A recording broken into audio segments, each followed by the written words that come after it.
Hello students. चलो फिर से कंटिन्यू करते हैं जहाँ पे हमने छोड़ा था।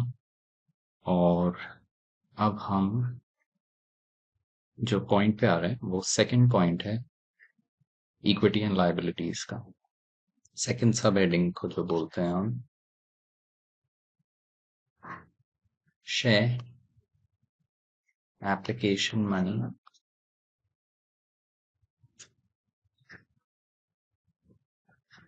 Pending allotment.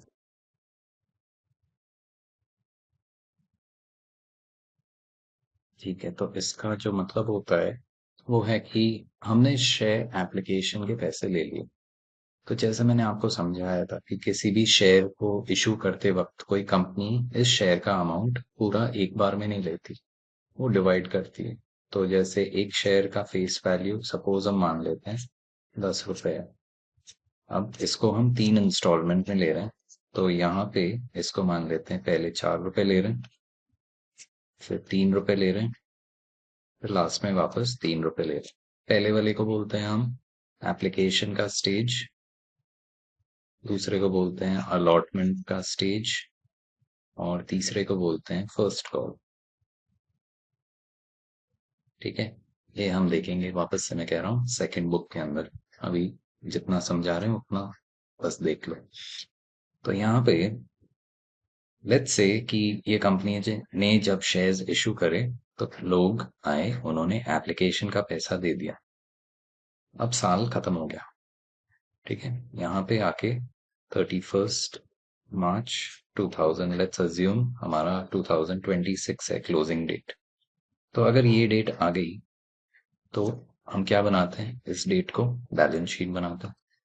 तो जब हमने बैलेंस शीट बनाया, हम जानते हैं कि अभी जो पॉइंट पढ़ा था इससे पहले पॉइंट नंबर 1 में हमने देखा था इक्विटी एंड लायबिलिटीज।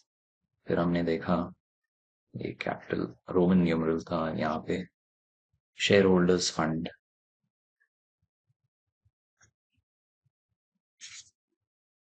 फिर हमने देखा पहला है शेयर कैपिटल। तो शेयर कैपिटल में जो हम अमाउंट लिखते हैं ना यहाँ पे, जो हम जिसका वर्किंग करते हैं वर्किंग नोट्स के अंदर, नोट्स टू अकाउंट्स में, ये अमाउंट जो हम लिखते हैं वो तो जो पैसा पूरा आ चुका है शेयर कैपिटल के लिए वो लिखते हैं। अब ऐसा ये पैसा है जो यहाँ पे बता रहे हैं हम, ये पैसा तो पूरा आया ही नहीं है इस शेयर पे या इन शेयर्स पे। तो इन शेयर्स पे कितने रुपए आए हैं? 4 रुपए आए हैं। तो ये 4 रुपए हम कहाँ दिखाएंगे? इसके लिए ये सेकंड वाला पॉइंट आता है यहाँ पे, जो हम अभी जिसकी बात कर रहे हैं। तो इसमें आ जाएगा शेयर एप्लीकेशन मनी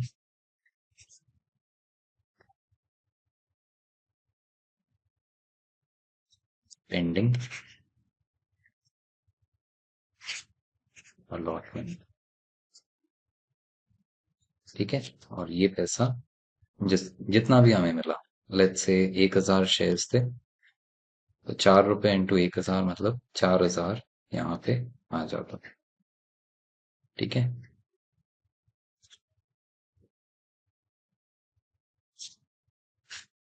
ठीक है, तो ये है हमारा सेकंड पॉइंट।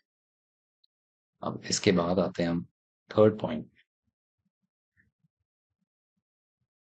तो थर्ड पॉइंट वापस से एक हेडिंग है, उसके अंदर बहुत सारे सब हेडिंग्स है। तो ये हेडिंग का नाम है नॉन करंट लायबिलिटीज। ठीक है, अब इसके अंदर पहला जो आता है पॉइंट, इसको बोलते हैं लॉन्ग टर्म बोरोइंग्स। तो लॉन्ग टर्म बोरोइंग्स नाम से ही बता रहा है कि आपने बोरो किया है लॉन्ग टर्म के लिए। ठीक है, तो इसमें पहला जो हम एग्जाम्पल समझ सकते हैं या याद रख सकते हैं वो है बॉन्ड्स और डिबेंचर्स। पहले तो ये बॉन्ड्स या डिवेंचर्स होते क्या हैं, ये ऑलमोस्ट द सेम है। आप कह सकते हो कि अगर आप बॉन्ड्स कह रहे हो या आप डिवेंचर्स कह सकते हो, ये ऑलमोस्ट द सेम है, ये इंटरचेंजेबल टर्म्स है, सिनोनिम्स हैं। तो ये होते क्या है, एक तो जब आपको लोगों से पैसे चाहिए होते हैं, बहुत सारे पैसे, तो आप लोगों को बोलते हो कि लोगों, आप आओ हमें पैसे दो और हम आपको डिवेंचर्स देंगे। ये डिवेंचर्स जो होते हैं ये रिडीमेबल होते हैं, या इनके पैसे इनको हमें वापस देने होते हैं बहुत टाइम बाद। नॉर्मली ये बहुत सालों के लिए होते हैं। तो यहाँ पे लेट्स अज्यूम कि ये 5 साल के लिए हम डिवेंचर्स इशू कर रहे हैं। तो 5 साल बाद ये लोग जब वापस आएंगे पैसे लेने के लिए, इनको हम ऑलमोस्ट लेट्स से 3 बार इसका अमाउंट दे देंगे। सो लेट्स से ये डिवेंचर्स जो हम आज इशू कर रहे हैं और लोगों से पैसे मांग रहे हैं वो है 10 लाख, सो 10 lakhs। और 5 साल बाद इसकी वैल्यू हम बोल रहे हैं कि आपकी वैल्यू 15 लाख हम वापस कर देंगे। तो हम इशू कर रहे हैं डिवेंचर्स जिसकी वैल्यू है 10 लाख, मतलब लोग हमें 10 लाख दे रहे हैं।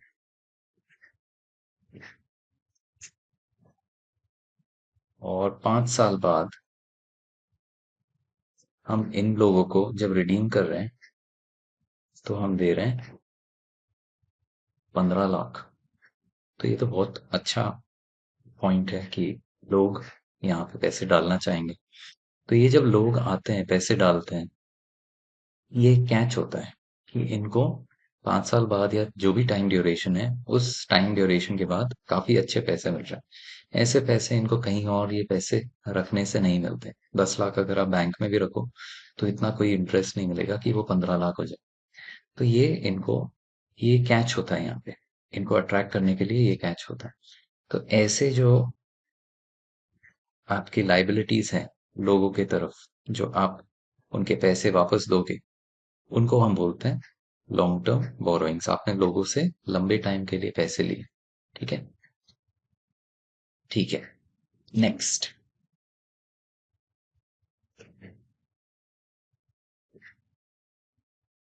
Long term. नेक्स्ट जो आप इसमें एग्जाम्पल याद कर सकते हो, long term loans from banks और फाइनेंशियल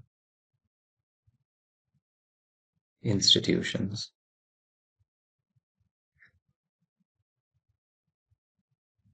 ठीक है, फिर नेक्स्ट है पब्लिक डिपॉजिट्स।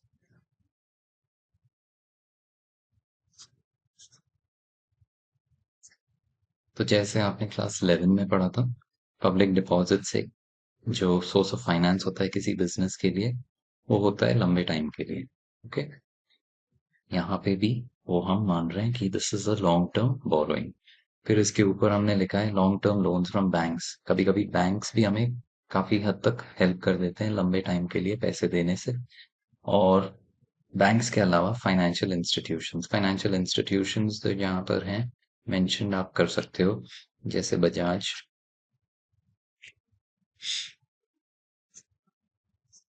Finance, etcetera. ठीक है, ये हम यहाँ पे याद रख सकते हैं। नेक्स्ट जो होता है इसमें वो है सेकंड वाला, deferred tax liabilities. So next is deferred tax liability.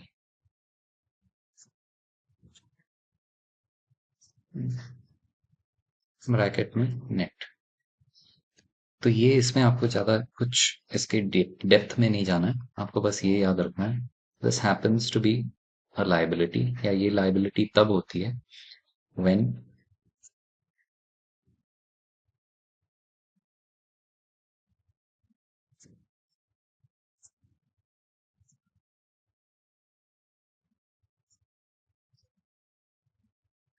when accounting income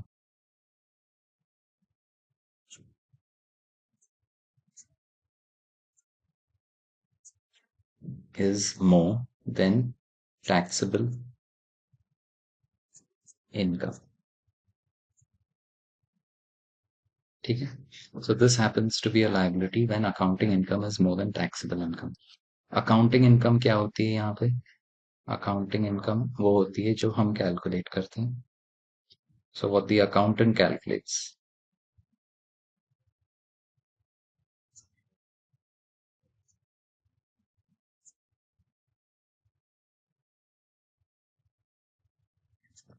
कैसे?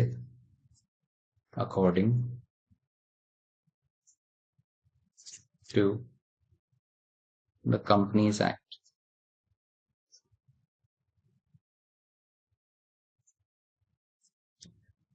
और taxable income कैसे कैलकुलेट होती है?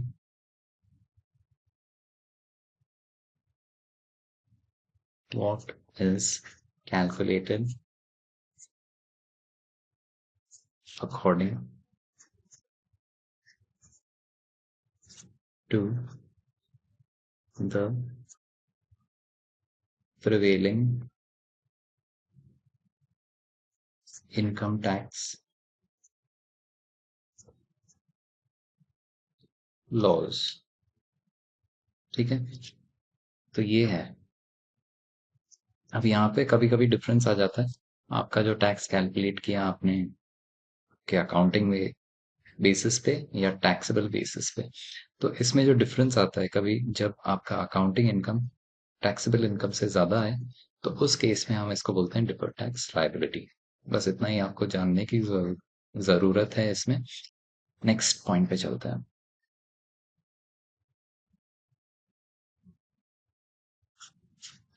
अदर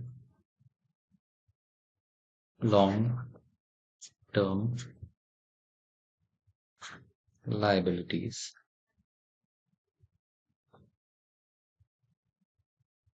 अब इसमें वो सारे आइटम आते हैं जो अभी तक कहीं नहीं आए हैं, जो लॉन्ग टर्म होते हैं.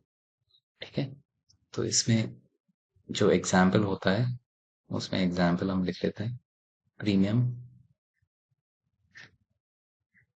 On redemption of debentures.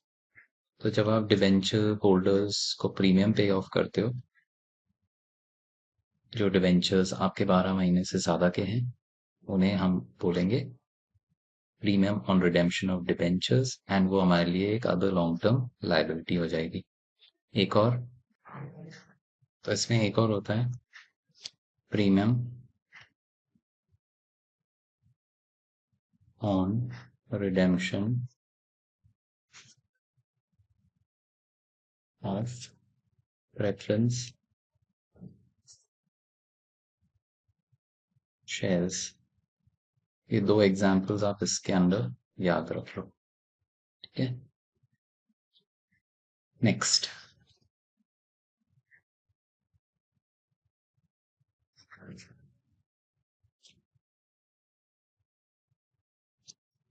Next आता है long term provisions.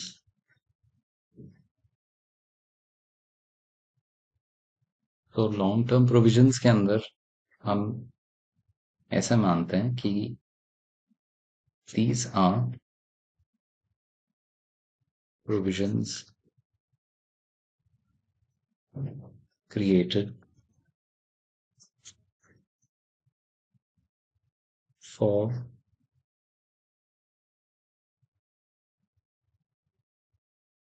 a liability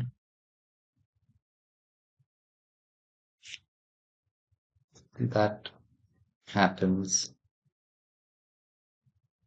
after 12 months. ठीक है? तो ये कोई भी कंपनी बनाती है, और कब बनाती है? जब भी उनके कोई लायबिलिटी वो सपोज करते हैं कि हो जाएगी 12 महीने के बाद. अब ऐसे इसमें क्या एग्जाम्पल्स हम याद रख सकते हैं?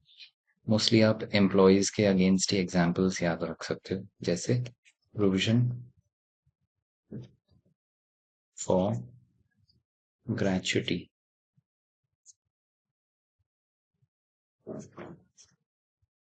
एक और provision for provident fund, provision for earned leave. तो ये सारे एम्प्लॉयज के अगेंस्ट होते हैं जो आप बनाते हो, कि जब कोई एम्प्लॉय काफी काम करे आपकी बिजनेस में और जब आपके बिजनेस से रिटायर हो तो वो कुछ अमाउंट लेके जाता है। उस अमाउंट को हम बोलते हैं ग्रेचुटी। ग्रेचुटी हम देते हैं कोई भी एम्प्लॉय को जब वो एटलीस्ट 5 साल हमारे कंपनी में काम करके गए। तो इसमें हम ये चीज देते हैं। फिर एक और आता है प्रोविडेंट फंड। अब प्रोविडेंट फंड में क्या होता है कि ये अक्यूमुलेट होता रहता है। जैसे यहाँ पे इसके अंदर एम्प्लॉय खुद कुछ अमाउंट डालता है हर महीने। तो लेट्स से वो कुछ अमाउंट डालता है, लेट्स से 1000। अब एम्प्लॉयर को भी उसके अंदर यही अमाउंट डालना होता है। तो लेट्स से 1000 उसने भी डाले। तो ऐसे करते करते जब तक वो रिटायर होता है, इस फंड के अंदर, इस रिजर्व के अंदर कुछ अमाउंट आ जाता है जो इसे वापस देना पड़ता है ये एम्प्लॉय को जब वो रिटायर होता है।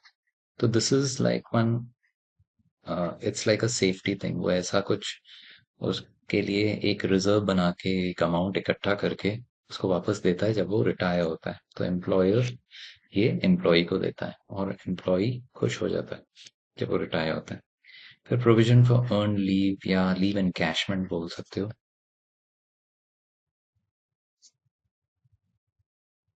इसका मतलब क्या है, वही है कि यहाँ पे एम्प्लॉय जब छोड़ रहा होता है तो उसकी ऐसी बहुत सारी लीव्स अक्यूमुलेट हो जाती है जो उसने ली नहीं, उसको मिली तो थी पर उसने ली नहीं। तो उसको वो एनकैश कर देता है, उसको पैसों में कन्वर्ट कर देता है कि उन दिनों में उसने छुट्टी नहीं ली तो उसका पैसा उसे मिलना चाहिए।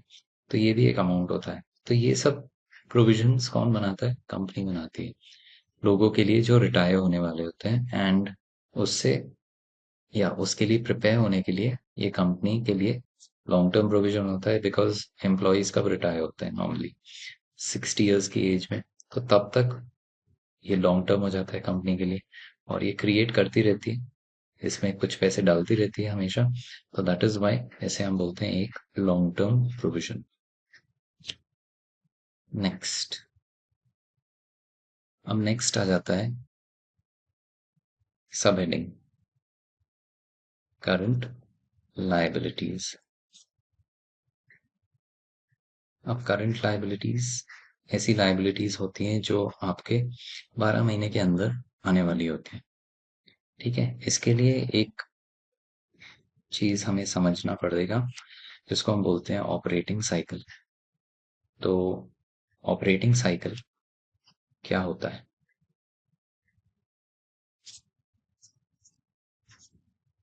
तो लेट्स से आपके बिजनेस में कुछ कैश रखा हुआ है।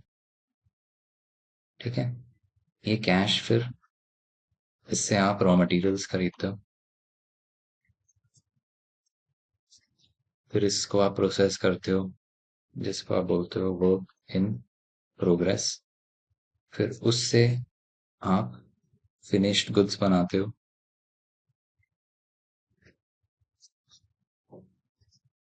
फिर उससे आप वो गुड्स बेच के डेटर्स बनाते हो और फिर फाइनली आपको वो कैश मिलता है वापस। तो ये आपके लिए एक साइकिल हो गया कि आपके पास पहले कैश था, फिर आपने उससे रॉ मटेरियल्स खरीदा। लेट्स से ये रॉ मटेरियल्स आपने, ये कैश आपके पास 1 अप्रैल को था 2026। ये रॉ मटेरियल्स आपने खरीदे 1 मई को 2026। वर्क इन प्रोग्रेस जो काम चालू हुआ आपके फैक्ट्री में, वो काम चालू हुआ 1 जून को। फिर फिनिश गुड्स बने आपके अगस्त के एंड तक, तो लेट्स से September 1 को, तो 1/9/2026। फिर डेटर्स ने बोला कि हम आपको पैसे देंगे लेट्स से 3 महीने बाद, तो 9, 10, 11, 12, तो 1/12/2026। तो आप देख रहे हो पूरा ये जो साइकिल है इसमें कितने महीने हो गए जो आपको पैसे वापस आने का टाइम लगा। जितना आपने गुड्स प्रोड्यूस किया और उसको बेच के जो पैसे वापस मिले आपको, इसको वापस आने में आपके पास कितना टाइम लग गया। इसके पास, किसी के भी पास अगर आप देखो तो इसमें आ रहे हैं आपके पास 8 मंथ्स के बाद।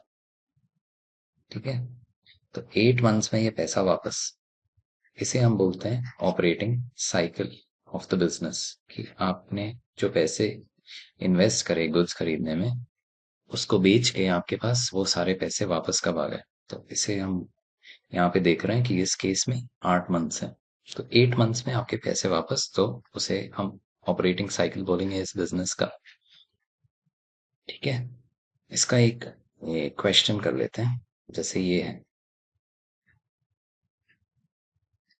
From the data given below identify if the liability is a current liability और अ नॉन करंट लाइबिलिटी। तो ये डेटा दे रखा है हमें। तो ऑपरेटिंग साइकिल मतलब पैसा वापस घूम के कब आता है, 8 मंथ्स के अंदर। ठीक है, expected period of payment to creditors, अब आपके पास पैसा वापस आ गया 8 महीने में, आपको किसी और को पे करना है जो क्रेडिटर है आपके लिए, तो ये आपके लिए करंट लाइबिलिटी होगी। क्रेडिटर को हम क्या मानते हैं, करंट लाइबिलिटी। तो क्रेडिटर तो मेरे लिए करंट लाइबिलिटी है, पर अब मैं जो डिटरमाइन करूंगा कि वेदर ये ट्रांजैक्शन मेरे लिए करंट लाइबिलिटी होगी या नहीं, वो कुछ ऑपरेटिंग साइकिल पे डिपेंड करेगा, और उसके लिए कुछ हम रूल्स देखेंगे। तो पहला है कि मेरे पास ऑपरेटिंग साइकिल है 8 मंथ्स का, और मैं जो पेमेंट कर रहा हूँ मेरे क्रेडिटर्स को वो 10 मंथ्स के अंदर है। तो यहाँ पर operating cycle is less than expected period, है ना। तो इस केस में हम बोल सकते हैं कि ये, वैसे तो जो मैं अगर रूल बताऊं तो रूल के हिसाब से चलो चलते हैं। तो अगर आपका जो एक्सपेक्टेड पीरियड ऑफ पेमेंट है with in the operating cycle, तो उसे करंट लायबिलिटी बोलेंगे। पर यहाँ पर सिंस ये पहला कंडीशन था, पहला कंडीशन मैंने क्या बोला, पहला कंडीशन होना चाहिए कि expected period of payment should lie with in the operating cycle. पर अगर ये फॉल्स हो गया, ये पहला कंडीशन है, अगर ये फॉल्स हो गया तो आप दूसरे कंडीशन पे जाओगे। और दूसरा कंडीशन क्या है, दूसरा कंडीशन देखोगे कि क्या आपका expected period of payment is less than 12 months. ठीक है, तो इसमें ये तो ट्रू हो गया, तो मेरा सेकंड कंडीशन करेक्ट हो गया। तो इस केस में ये हो जाएगा मेरा करंट लायबिलिटी। ठीक है, मैं ये मिटा देता हूँ जो यहाँ पे लिखा हुआ है, आप वो राइट में जो लिखा हुआ है वही देखना।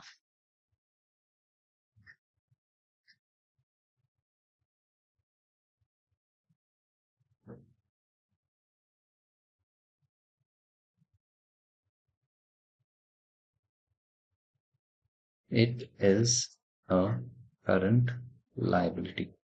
सेकंड वाला वापस से एक और एग्जांपल से समझते हैं। यहाँ पे ऑपरेटिंग साइकिल है 10 महीने। ठीक है, और जब मैं पे करना चाहूँ या मुझे जब पे करना है वो है 12 महीने में। तो 12 महीने मान लो, 12 से ज्यादा नहीं, 12 महीने। पहला कंडीशन क्या है, वापस से हम लिख रहे हैं। पहला कंडीशन जो ऊपर लिखा था, expected period of payment should be less than the operating cycle. So expected period of payment जो है, जब मुझे मेरे क्रेडिटर्स को पे करना है, क्या वो मेरे ऑपरेटिंग साइकिल के पीरियड से कम है, नहीं।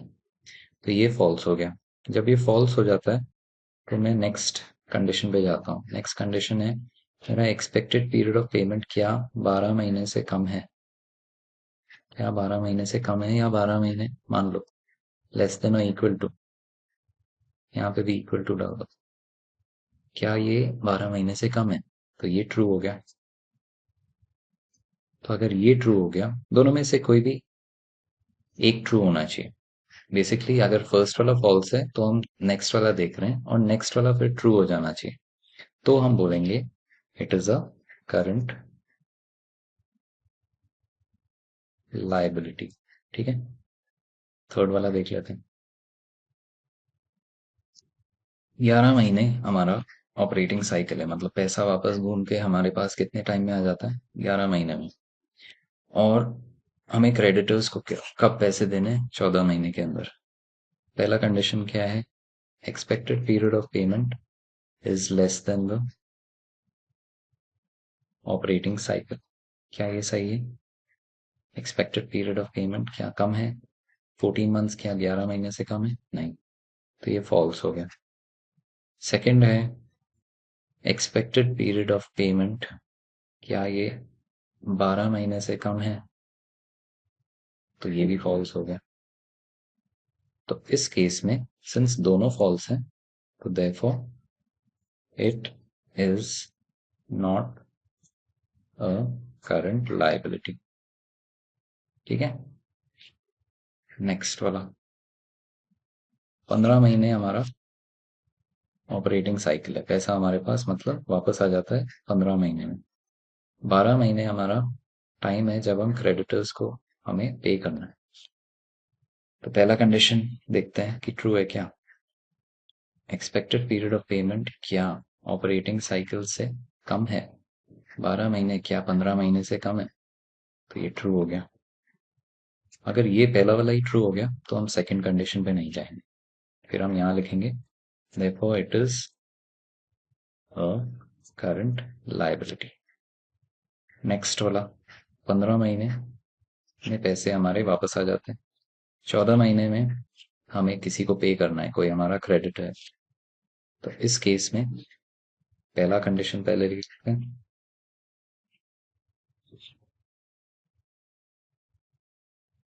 पहला कंडीशन हम पहले लिखते हैं, एक्सपेक्टेड पीरियड ऑफ पेमेंट क्या ऑपरेटिंग साइकिल से कम है? Expected period of payment 14 months क्या 15 मंथ से कम है? ये ट्रू है। तो हम क्या बोलेंगे? पहला कंडीशन ही ट्रू हो गया, तो इसे हम बोलेंगे it is a current liability. Next वाला देखते हैं।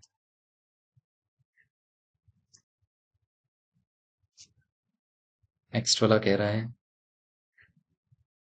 16 मंथ्स और हमें पे करना है 18 मंथ्स में। तो क्या मेरा expected period of payment operating cycle से कम है? 18 मंथ्स क्या 16 मंथ से कम है? नहीं, फॉल्स हो गया। तो मैं सेकंड वाले पे जाऊंगा।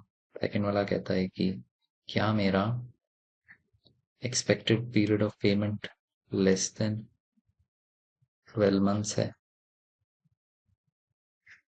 नहीं, तो इस केस में ये भी फॉल्स हो गया। इस केस में it is not a current liability. Last वाला, 19 मंथ्स में हमारा पैसा वापस आता है, 17 मंथ्स में हमें पे करना है किसी को, कोई क्रेडिटर है। तो पहला condition expected period of payment क्या ऑपरेटिंग साइकिल से कम है? 17 क्या 19 से कम है? ये ट्रू हो गया। So therefore this is it is a current liability. ठीक है, तो ये था हमारा क्वेश्चन। चलो, अब हम पहला कंसिडर करते हैं जो हमारे करंट लायबिलिटीज के अंदर आता है, जिसे हम पहले बोलेंगे शॉर्ट टर्म बोरोइंग्स।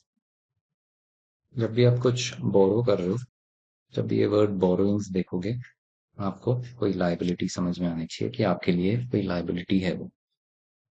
तो शॉर्ट टर्म बोरोइंग्स, इसका एक आप याद रख सकते हो, पहला है ओवरड्राफ्ट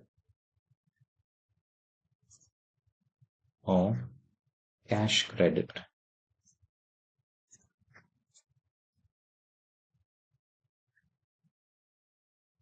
ठीक है। अब ओवरड्राफ्ट का मतलब क्या होता है? ओवरड्राफ्ट का मतलब होता है कि आपने विड्रॉ किया, जितना आपका लिमिट था उससे थोड़ा ज्यादा। ओके।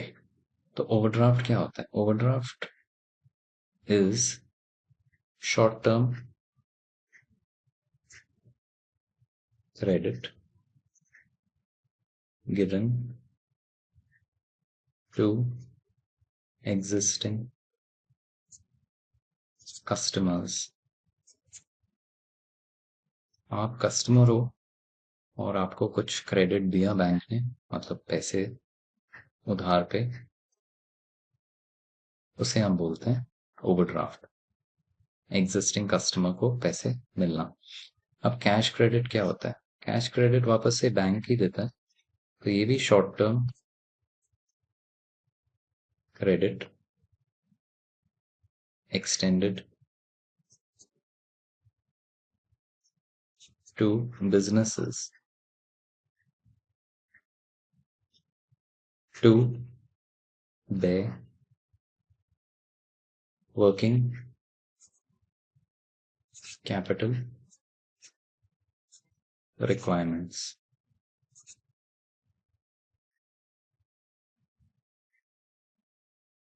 ठीक है। तो इसका एग्जाम्पल आप समझ सकते हो कि कभी कभी सैलरी पे करने के लिए, एम्प्लॉयज के सैलरीज पे करने के लिए।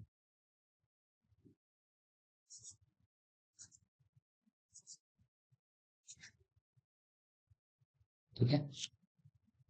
सेकंड,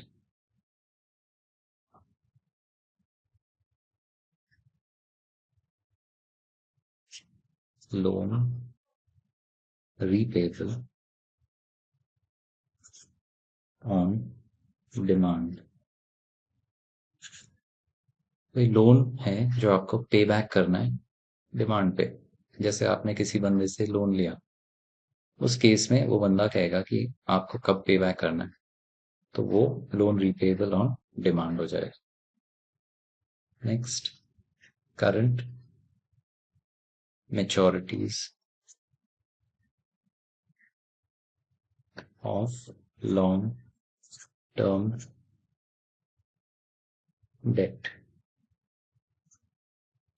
इसका मतलब है कि कुछ लॉन्ग टर्म डेट्स चल रहे हैं आपके। जैसे हमने देखे थे, हमारे कुछ लॉन्ग टर्म डेट्स होते हैं, डिबेंचर्स, है ना। तो डिबेंचर्स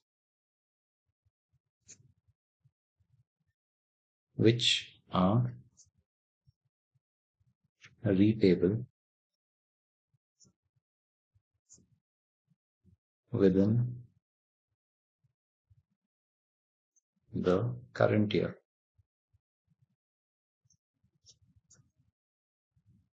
ठीक है।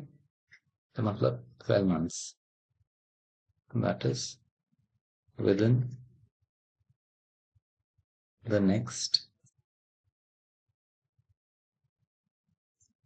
12 months। तो इस साल के 12 महीने के अंदर जब आपको कुछ अमाउंट वापस देना है, तो उसे हम बोलते हैं current मैच्योरिटीज of long term debt. इसका एग्जाम्पल है डिबेंचर्स। हो सकता है आपने जो डिबेंचर्स इशू करे थे वो 5 साल के लिए थे, अब उनमें से कुछ डिबेंचर्स इस साल ही रिडीम होने वाले हैं, तो जो इस साल रिडीम होने वाले हैं उनको हम बोलेंगे current मैच्योरिटीज of the long term debts.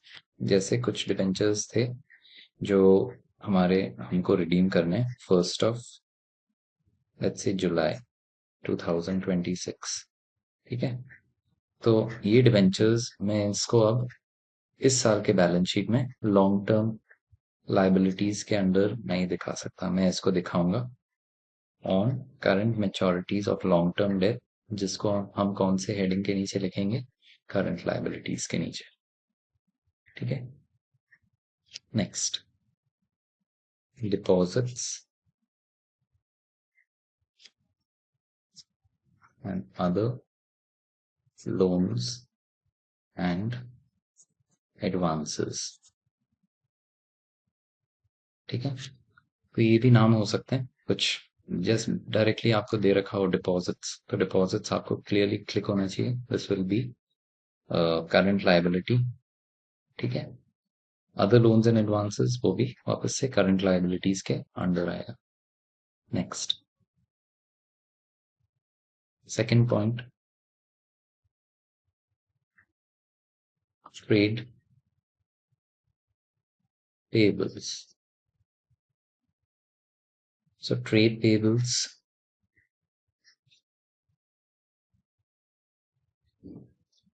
इसको हम क्लियरली बोल सकते हैं बिल्स पेबल प्लस क्रेडिटर्स। ठीक है, सो जो भी आपके क्रेडिटर्स होंगे, जो भी आपके बिल्स पेबल होंगे, वो इस हेडिंग के नीचे आएंगे। तो ये आपको याद रखना है, this is equal to these two terms. आपको ये दो ऐड करके या सिंगल अगर दे रखें तो उन टर्म्स को इस हेडिंग के अंदर दिखाने। नेक्स्ट,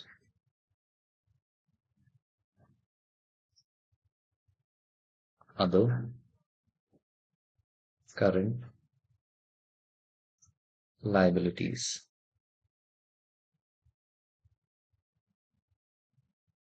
अब अदर करंट लायबिलिटीज में पहला एग्जांपल आप लिख सकते हो, interest accrued but not due on borrowings। दूसरा आप बोल सकते हो, interest accrued and due on borrowings। ठीक है, तो ये दो टर्म्स हैं। अब इनको समझने के लिए मैं मान लेता हूं कि मुझे डिबेंचर्स पे,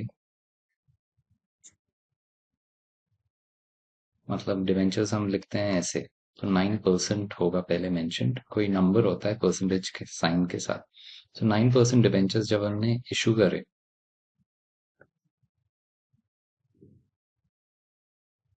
तो तब हमने डिसाइड किया था कि हमें इन पे इंटरेस्ट देना पड़ेगा हाफ ईयरली। हमने डिसाइड किया,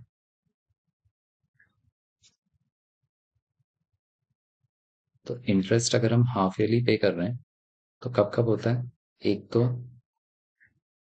let's say 30th of June इसी साल मान लेते हैं, और दूसरा होगा 31st of December 2026। ये दो टाइम हमें इंटरेस्ट पे करना होगा। यहाँ पर एक वर्ड लिखा हुआ है अक्रू। अक्रू का मतलब है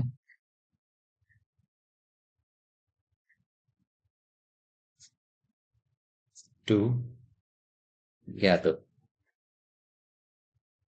या एड अप। तो इंटरेस्ट अक्रू होना मतलब गैदर अप होना या एड अप होना।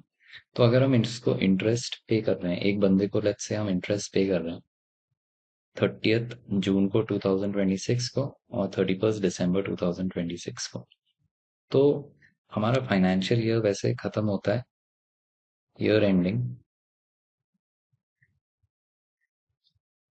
31st March 2027। तो लेट्स अज्यूम कि हमारा ये साल ये दिन खत्म हो रहा था, तो जब हम बैलेंस शीट बना रहे थे तो उस दिन हमने रियलाइज किया कि 31st December 2026 को हमने इंटरेस्ट पे नहीं किया। तो इस साल जब हम बैलेंस शीट बनाएंगे तो हम क्या लिखेंगे, इसमें हम लिखेंगे interest accrued and due on borrowing, और जो भी अमाउंट हमें इस दिन को देना था, ठीक है, वो हम यहाँ पे लिख देंगे। फिर 31st March को वापस से हम रियलाइज करेंगे कि हमें तो फिर नेक्स्ट 3 महीनों का भी निकालना पड़ेगा, जैन से मार्च 3 महीने का। तो यहाँ पे मैं क्या लिखूंगा, इंटरेस्ट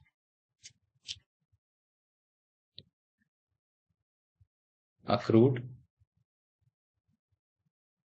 एंड नॉट ड्यू, क्योंकि ये मेरा इंटरेस्ट तो है और मैंने इसको अभी, ये मेरे लिए ड्यू नहीं है, ये मेरा इंटरेस्ट तो है। ये मैं पे कब करूंगा? ये मैं पे करूंगा 30, इट विल बिकम ड्यू, या ये ड्यू कब होगा?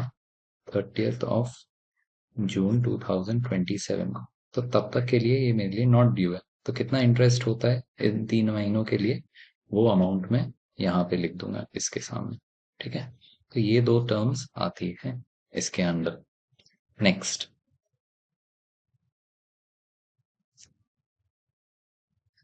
नेक्स्ट है इनकम रिसीव्ड इन एडवांस। ठीक है, कोई इनकम आपको एडवांस में रिसीव हुई, आपके लिए लायबिलिटी हो जाती है, तो वो हम यहाँ पे लिखते हैं। Next, unpaid dividends.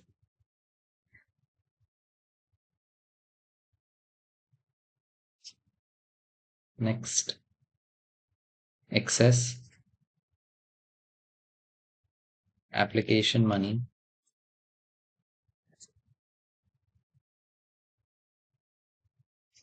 Due for refund. कभी कभी हम क्या करते हैं, कंपनी क्या करती है, लोगों से पैसे ले लेती है, और इतने पैसे ले लेती है लोगों से जिनको वो शेयर्स अलॉट ही नहीं कर पाती। हो सकते हैं हमारे 10,000 शेयर्स हमने इशू करे और लोगों ने हमें ज्यादा पैसे दे दिए, ओवर सब्सक्रिप्शन हो गया किसी शेयर्स का। तो उस केस में ये पैसे हमें वापस लौटाने पड़ते हैं। तो इसे हम कहाँ दिखाएंगे? अदर करंट लाइबिलिटीज के अंदर। ठीक है, next, unpaid matured deposits and interest accrued thereon, unpaid matured debentures and interest accrued thereon। तो वापस से ये दो टर्म्स हो गए कि हमने कोई डिपॉजिट्स कहीं पे किसी लोगों से लिए थे, एंड उसकी वजह से हमें उस पे वो डिपॉजिट का अमाउंट वापस देना है, और उस पे जो इंटरेस्ट भी बना है वो भी वापस देना है। या ऐसा हो सकता है कि कोई डिबेंचर्स मेच्योर्ड हो गए, उसे हमें वापस देना था पर हमने दिया नहीं, तो ये भी हमारे अदर करंट लाइबिलिटीज के अंदर आ जाएगा इंटरेस्ट के साथ। दोनों हम पे ऑफ करेंगे। ठीक है, नेक्स्ट, नेक्स्ट है हमारा outstanding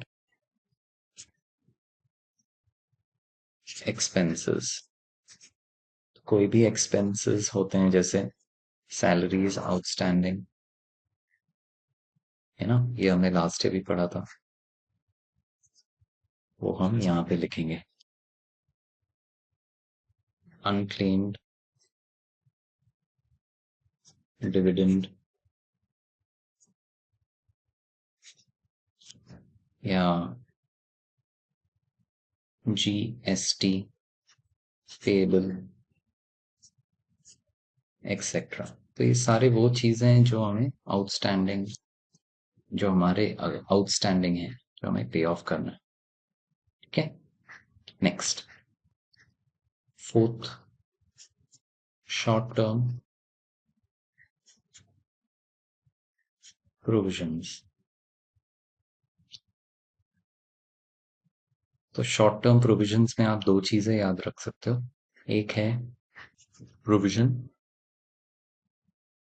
for tax,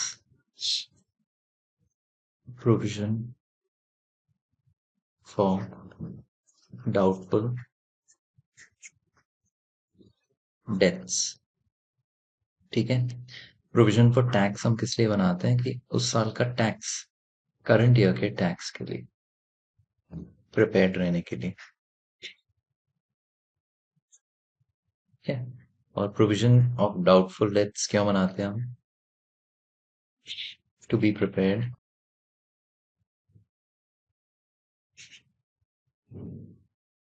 for bad debts ना। तो जो भी बैड डेट्स होते हैं उससे प्रिपेयर होने के लिए आप प्रोविजन फॉर डाउटफुल डेट्स बनाते हो, तो ये शॉर्ट टर्म प्रोविजन होते हैं। ठीक है, अब कुछ क्वेश्चंस करते हैं। ओके, सो नेक्स्ट क्वेश्चन देखते हैं। ये कह रहा है under which heading and sub heading if any the following will be presented on the equity and liability side of the balance sheet. पहला आइटम दे रखा है अनपेड या अनक्लेम्ड डिविडेंड। तो इसमें हमें पता है, जो हमने किया है, अनपेड या अनक्लेम्ड डिविडेंड हम लिखते हैं हेडिंग करंट लायबिलिटी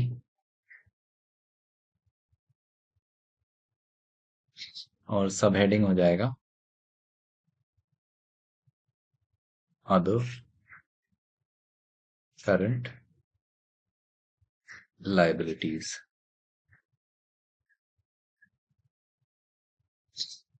ठीक है, फिर calls in arrears. Calls in arrears हम दिखाते हैं शेयर होल्डर्स फंड्स के अंदर।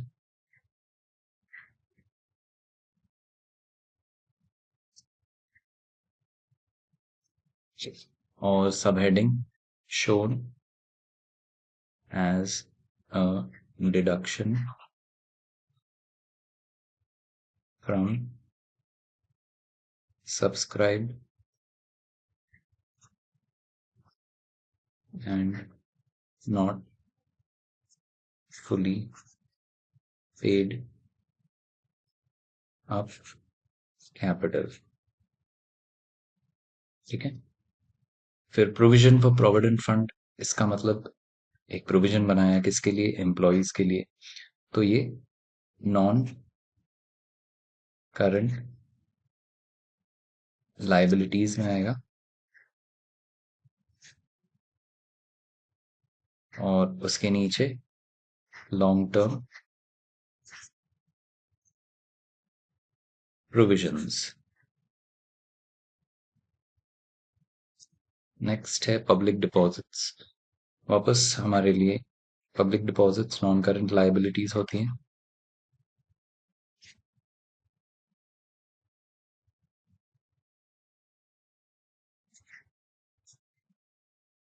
और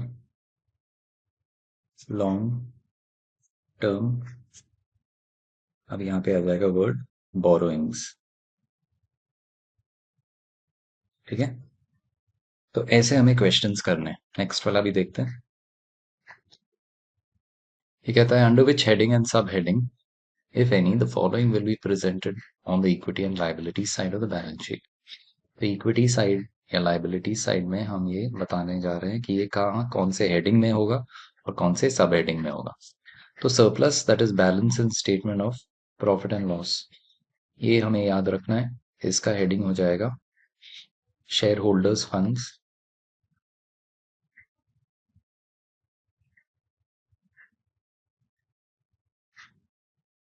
और यहाँ पे आ जाएगा सरप्लस है ना, so it will be shown under reserves and surplus। Next है interest accrued and due on debentures. So debentures पे इंटरेस्ट अक्रूड हो गया और ड्यू है, तो इसका मतलब है ये हो जाएगा हमारा current liabilities and other current liabilities. ठीक है, नेक्स्ट है हमारा arrears for fixed cumulative preference dividends. इसका मतलब होता है कि हम हमारे कुछ अरियर्स हैं, अरियर्स मतलब कुछ पेंडिंग रखा हुआ है, पेंडिंग फॉर पेमेंट। तो हमारे कुछ पेमेंट्स पेंडिंग है, अरियर्स हैं। किसके लिए हैं, क्यूमुलेटिव प्रेफरेंस डिविडेंड्स। तो कुछ प्रेफरेंस शेयर होल्डर्स होते हैं, उनको क्या देना होता है, प्रेफरेंस डिविडेंड। तो ये अक्यूमुलेट होते जाते हैं, बोलते हैं जैसे हम एक साल के अक्यूमुलेट कर देते हैं, जैसे सपोज 2,000 रुपये एक साल का डिविडेंड था। This is 2025। फिर सिमिलरली हमारा नेक्स्ट ईयर आया 2000, उस साल का 2026 में डिविडेंड्स। ठीक है, पर हमने इसे दिया नहीं है। क्यों नहीं दिया है? रीजन हम सोच सकते हैं कि इस साल लेट्स से हमें लॉस हो रहा होगा, इस साल हमें लॉस था, हमें इस साल भी लॉस था, तो ये अक्यूमुलेट हो गए। कितने हो गए? 2000 प्लस 2000, तो हमने दिए नहीं। तो हो सकता है कि ये कंपनी अच्छी है और इसके अगले साल में 2027 में ये कंपनी ने प्रॉफिट कमाया, फिर भी इसका डिविडेंड आया उस साल भी 2000। तो अब ये कंपनी क्या करेगी कि ये पहले वाले जो डिविडेंड्स थे उनको भी इस साल पे ऑफ करने की कोशिश करेगी। 2025 का 2027 में देगी, 2026 का 2027 में देगी। तो हो सकता है ये कंपनी कितना दे रही है इवेंचुअली, ये कंपनी दे रही है 2000 प्लस 2000 और प्लस एक और 2000, तो टोटल कितना दे रही है फाइनल ईयर में? 6000। तो ये अरियर्स होते हैं जो अक्यूमुलेट हो गए। तो ये इसको मैं कौन से हेडिंग के नीचे लिखता हूँ, इसको आपको सीधे याद रखना है। This will be a commitment, commitment in notes to accounts. ठीक है, इसके यहाँ पे कुछ नहीं आएगा, सब हेडिंग में कुछ नहीं आएगा। तो वापस से अगर मैं बोलूँ तो इसमें हुआ क्या है कि हो सकता है कि एक साल 2025 में ये कंपनी की लॉस हुई थी और उस साल इसका जो डिविडेंड बनता था वो था 2000। 2026 में वापस से ये कंपनी का लॉस हुआ, उस साल इसका डिविडेंड बना 2000, वापस से उतना ही। 2027 में ये कंपनी का प्रॉफिट हुआ, इस टाइम इसका प्रॉफिट हुआ। तो ये कंपनी ने क्या बोला कि मैंने आपको लास्ट के 2 साल में डिविडेंड नहीं दिया, तो मैं एक अच्छी कंपनी हूँ, तो मैं आपको इस साल आप उन दोनों साल के डिविडेंड्स भी दे देती हूँ। तो ये उस साल का पहले 2025 का दे रही है 2000, फिर 2026 का दे रही है 2000, और इस साल 2027 का जितना हुआ था वो भी 2000 था। तो टोटल ये कितना देने वाली है? टोटल देगी 6000 2027 में। So that means this is a commitment. It is a promise. It is something which the company says it will give. और ये दे रही है, कब दे रही है? जब इसके पास पैसा है देने के लिए, जब इसके पास प्रॉफिट है देने के लिए। ठीक है, नेक्स्ट है हमारा प्रोविजन फॉर एम्प्लॉय बेनिफिट्स। वापस से ये लॉन्ग टर्म हो गया because it is for the employees. तो आप यहाँ पे लिख सकते हो नॉन करंट लाइबिलिटीज,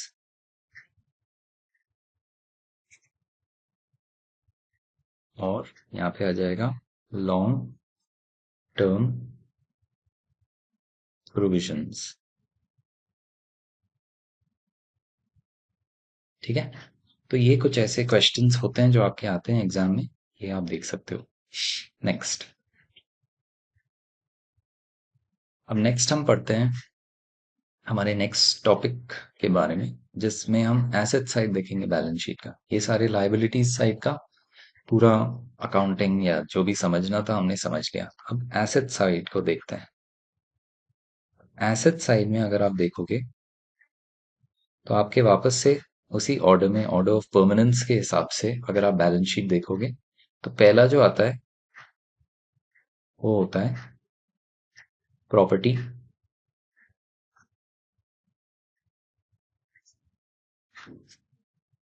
सॉरी एक चीज,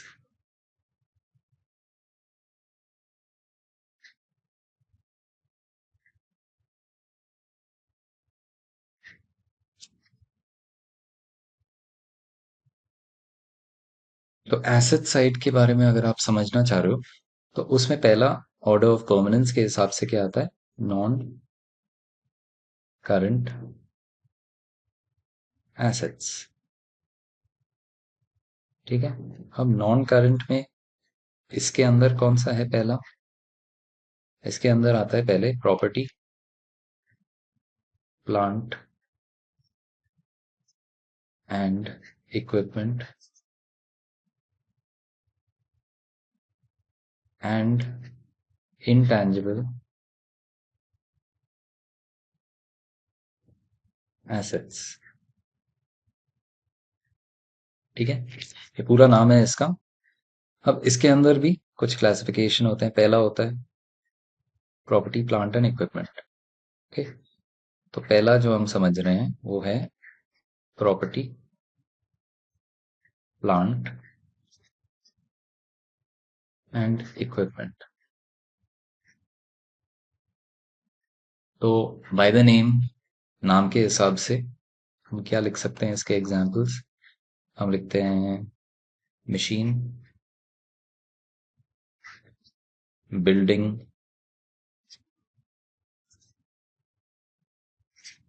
और और क्या लिख सकते हैं हम?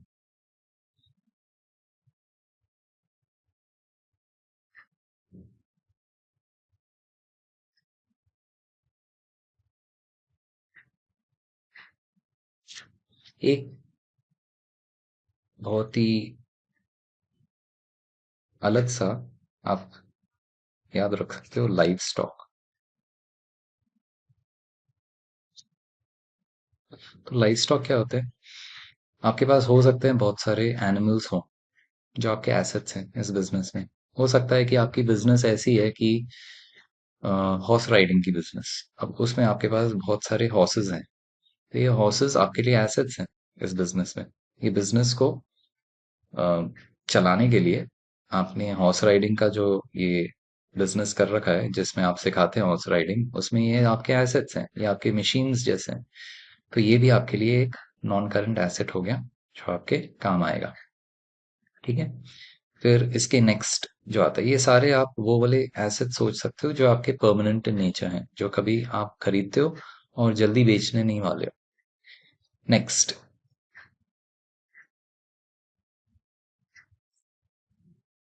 Intangible assets. सो सेकंड वाले में आ गया इंटेंजिबल एसेट्स। अब इसके अंडर आप क्या बोल सकते हो एग्जांपल्स? इसके अंदर आप बोल सकते हो लाइसेंसेस। आपने कोई लाइसेंस लिया, आपने पे किया अमाउंट, खरीदा कि बिजनेस को चलाने के लिए, ये बहुत साल तक होगा आपके पास। तो ये जो लाइसेंस आपको एक्वायर हुआ, ये आपके लिए एक इंटेंजिबल एसेट हो गया। आपने, वरना या तो आप बोल सकते हो एक सॉफ्टवेयर खरीदा अपने बिजनेस के काम में आने के लिए। इसमें भी बहुत सारे पैसे लगे क्योंकि आपने ओरिजिनल सॉफ्टवेयर खरीदा जो बहुत साल तक चलता रहेगा आपके बिजनेस के लिए। फिर आपके पास गुडविल हो गया। तो गुडविल आपके फर्म की रेपुटेशन है जिसको आप मानते हो एक इंटेंजिबल एसेट है। ठीक है, फिर पेटेंट्स हो गए।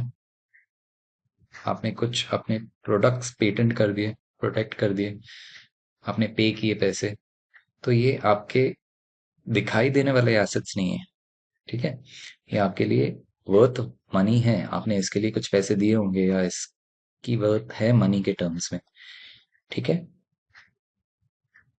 फिर हमारे पास अ, चलो हम इतने लिख लेते हैं इसमें। इसके अलावा अब नेक्स्ट जो आता है हेडिंग, इसके अंदर देखते हैं क्या है। अब नेक्स्ट है C, which is capital work in progress. तो इसमें कौन से एसेट्स आएंगे? देखो, इसमें आएगा जैसे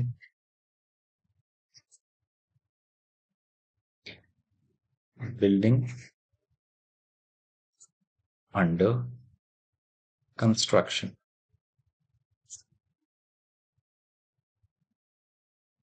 फॉर ऑफिस।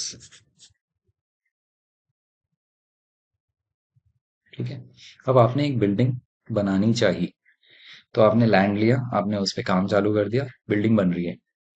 अब ये बिल्डिंग इतनी जल्दी तैयार नहीं होगा, इसको थोड़ा टाइम लगेगा। तो हो सकता है कि आपका साल खत्म हो जाए, आपको बैलेंस शीट बनाना पड़ जाए। तो तब आप ये बिल्डिंग को कहाँ दिखाएंगे?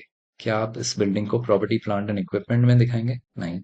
रीजन ये है कि क्योंकि ये बिल्डिंग अभी बनी नहीं है, तो हम उसे प्लांट या प्रॉपर्टी हम अपने बिजनेस की नहीं कह सकते। हमें उसे एक सेपरेट हेडिंग में कहना पड़ेगा जिसका नाम हो जाएगा capital work in progress. Reason इसका ये है क्योंकि ये भी इसमें हमने बहुत पैसे लगाए हैं, एक बड़ा जॉब है जो हम कर रहे हैं, और ये लॉन्ग टर्म के लिए है। इसे बनाने के बाद हम जल्दी इसे बेचेंगे नहीं, हम इसे बिजनेस में रखेंगे। तो इसलिए ये आ जाएगा कौन से हेडिंग के अंदर? Capital work in progress. अब सिमिलरली इसके जैसे ही एक और आएगा,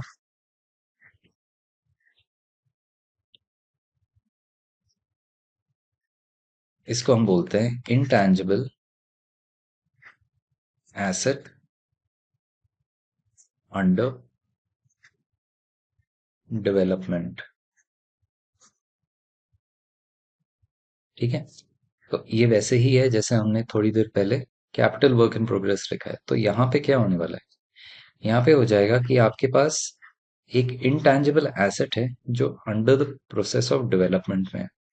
तो हो सकता है आप एक सॉफ्टवेयर बना रहे हो, ठीक है, ये सॉफ्टवेयर पे आपका काम चल रहा है। तो this thing will be an intangible asset, और हो सकता है साल खत्म हो गया, तो हम इसको एक इंटैंजिबल एसेट के वे में नहीं शो कर सकते, हम इसको एक इंटैंजिबल एसेट अंडर डेवलपमेंट बोलेंगे। एग्जाम्पल, सॉफ्टवेयर अंडर डेवलपमेंट, या हम बोल सकते हैं फॉर्मूला। हो सकता है ना हमारा कोई केमिकल फॉर्मूला है, अंडर डेवलपमेंट। रीजन इन दोनों का यही है कि यहाँ पे फाइनेंशियल ईयर खत्म हो गया,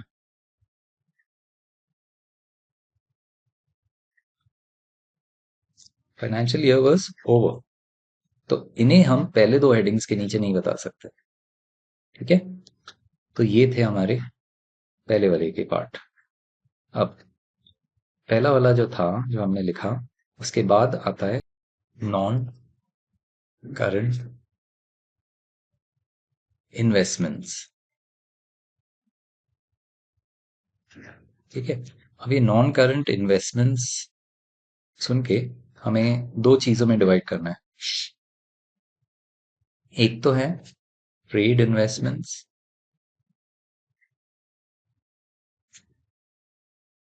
इसके लिए पहले लिख लेते हैं,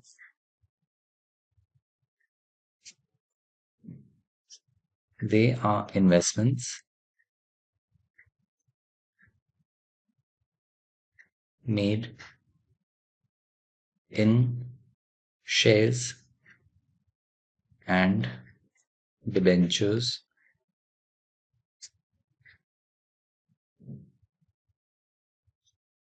by,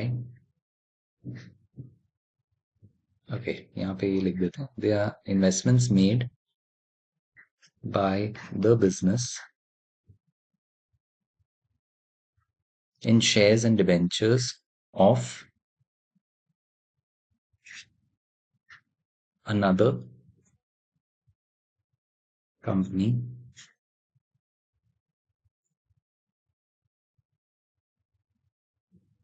for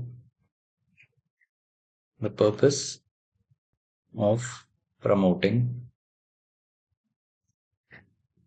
its own trade।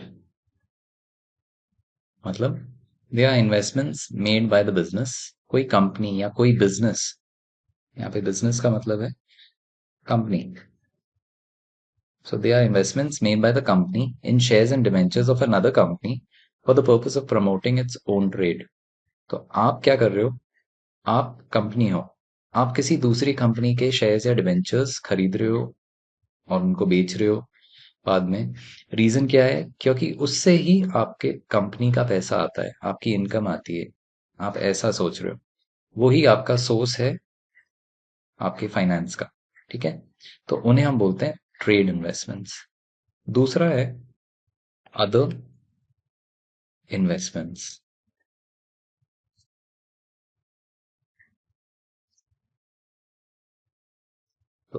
ये वो इन्वेस्टमेंट्स है, those investments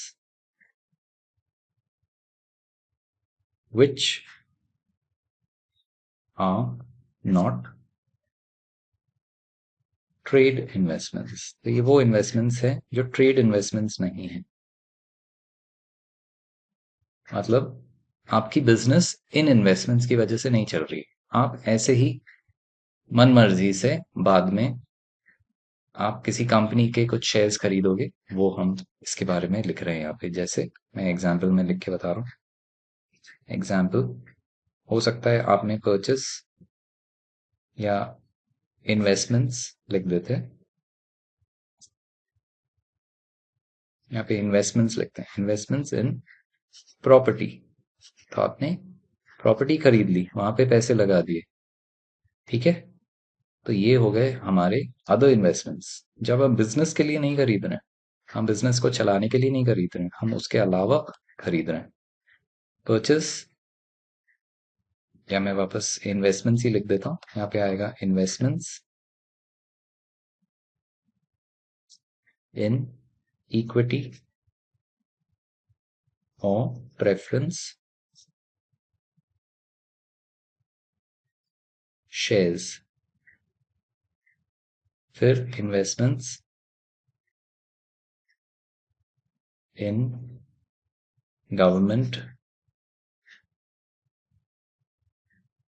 बॉन्ड्स या डिबेंचर्स, ठीक है।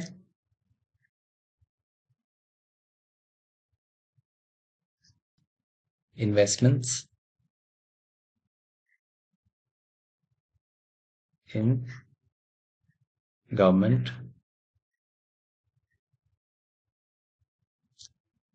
सिक्योरिटीज, ये एक और नाम हो गया government securities. Investments in mutual funds, investments in partnership firms, ठीक है।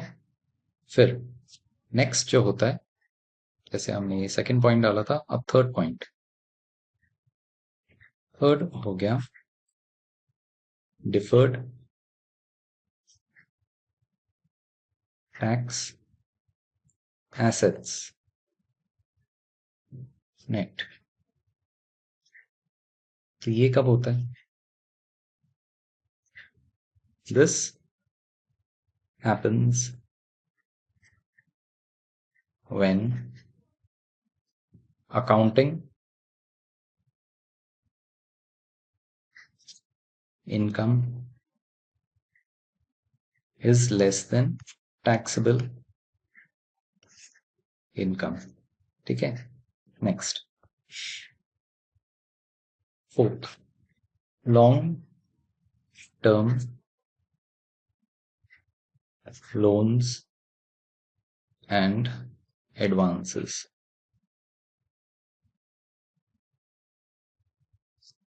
अब आपने कहीं पे पैसे दिए हैं लोगों को, एंड उसकी वजह से ये आपके लिए एक एसेट हो गया, या आपने कहीं पे एडवांस दिया है किसी को बहुत लंबे टाइम के लिए।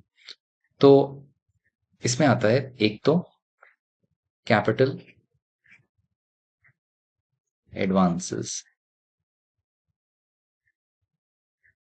अब कैपिटल एडवांसेस क्या होते हैं? These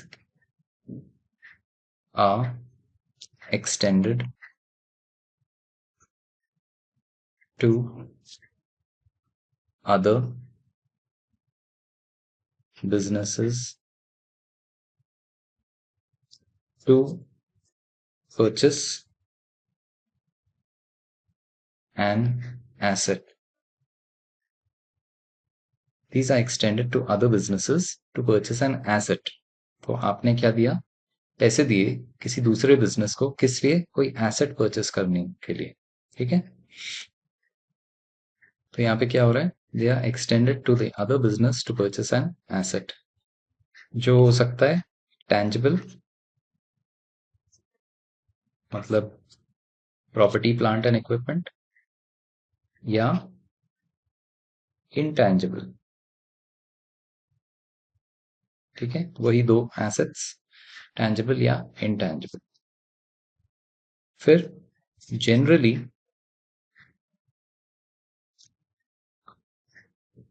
they are not given back, मतलब इसके पैसे वापस आते तो हैं पर कैश में नहीं आते। So generally they are not given back in cash. आपने तो कैश दिया था, पर यहाँ पे ये कैश के तौर पे नहीं आते, but they are given back in the form of an asset. ठीक है, तो जैसे आपने इनको कैश दिया, किसी एडवांस का अमाउंट दिया, तो ये जब वापस लौटाते हैं लोग आपको, ये जो कंपनीज जो जिनको आप एक्सटेंड करते हो ये अमाउंट ऑफ कैश, ये आपको वापस कैश में नहीं देते, ये जनरली किस में देते हैं कि एसेट के वे में आपको वापस एक एसेट दे देंगे। ठीक है, उतने वर्थ का। तो ये होते हैं कैपिटल एडवांसेस।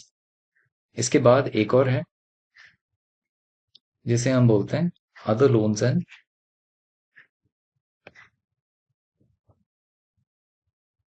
एडवांसेस। तो एक पर्पस था, आपने किसी कंपनी को दिया ताकि वो कोई एसेट परचेस करे, कोई बड़ा अमाउंट का कुछ एसेट परचेस करे। यहाँ पे दूसरा है अदर लोन्स एंड एडवांसेस। तो इस केस में हम लिखते हैं they are long term loans and advances extended to, किसके देते हैं हम, एम्प्लॉइज। तो हो सकता है किसी एम्प्लॉय को पैसे की जरूरत है तो हमने लंबे टाइम के लिए इन्हें दिया, या और टू सप्लायर्स, हमारी जो सप्लायर्स हैं उनको पैसे चाहिए, तो कौन देगा, हमसे मांग रहे हैं तो हम दे देंगे इनको। तो ये होते हैं नेक्स्ट हेडिंग के नीचे, long term loans and advances के नीचे ये दो classification. Next, so fifth point यहाँ पे आ गया अदर नॉन करंट एसेट्स। तो इसमें पहला होता है सिक्योरिटी डिपॉजिट्स।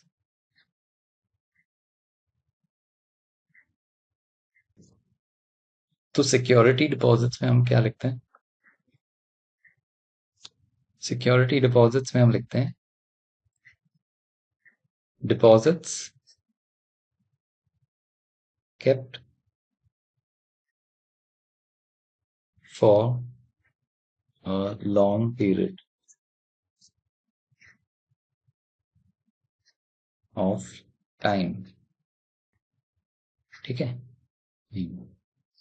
सो डिपॉजिट्स गिवन, केप्ट मतलब गिवन, यहाँ पे गिवन बोल सकते हो, deposits given for a long period of time. तो ये कब एक्सटेंड होता है, जैसे जब आप अपने बिजनेस के लिए कोई लेट्स से इलेक्ट्रिसिटी का कनेक्शन लेते हो, तो उस टाइम क्या करती है इलेक्ट्रिक कंपनी, वो आपसे कुछ डिपॉजिट मांगती है जिसे बोलती है security deposit. Deposit given as security when taking an electricity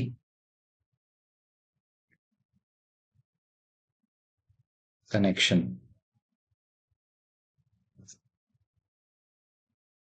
तो ये इलेक्ट्रिक कंपनी क्या करती है कि सपोज किसी महीने में आपने बिल पे नहीं किया, तो वो कहाँ से काट लेगी इसका अमाउंट? ये सिक्योरिटी डिपॉजिट से। तो ये इसलिए रखते हैं। फिर इसके अंदर एक और आता है जिसका नाम है ट्रेड्स या trade receivable.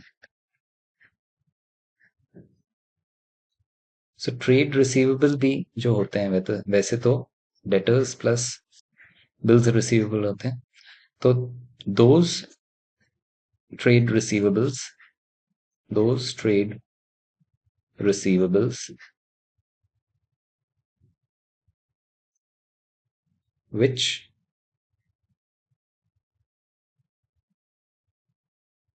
give us benefit after 12 months।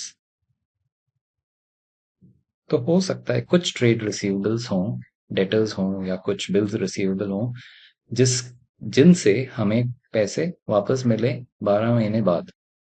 वैसे तो नॉर्मली ये करंट एसेट्स के अंदर दिखाते हैं, पर हो सकता है कुछ ऐसे हों जो बाद में पेबल हो हमें। तो ये हो जाते हैं हमारे अदर करंट एसेट्स। ठीक है, ठीक है। नेक्स्ट, अब नेक्स्ट जो होता है इसमें सेकंड वाला, ये होता है करंट एसेट्स।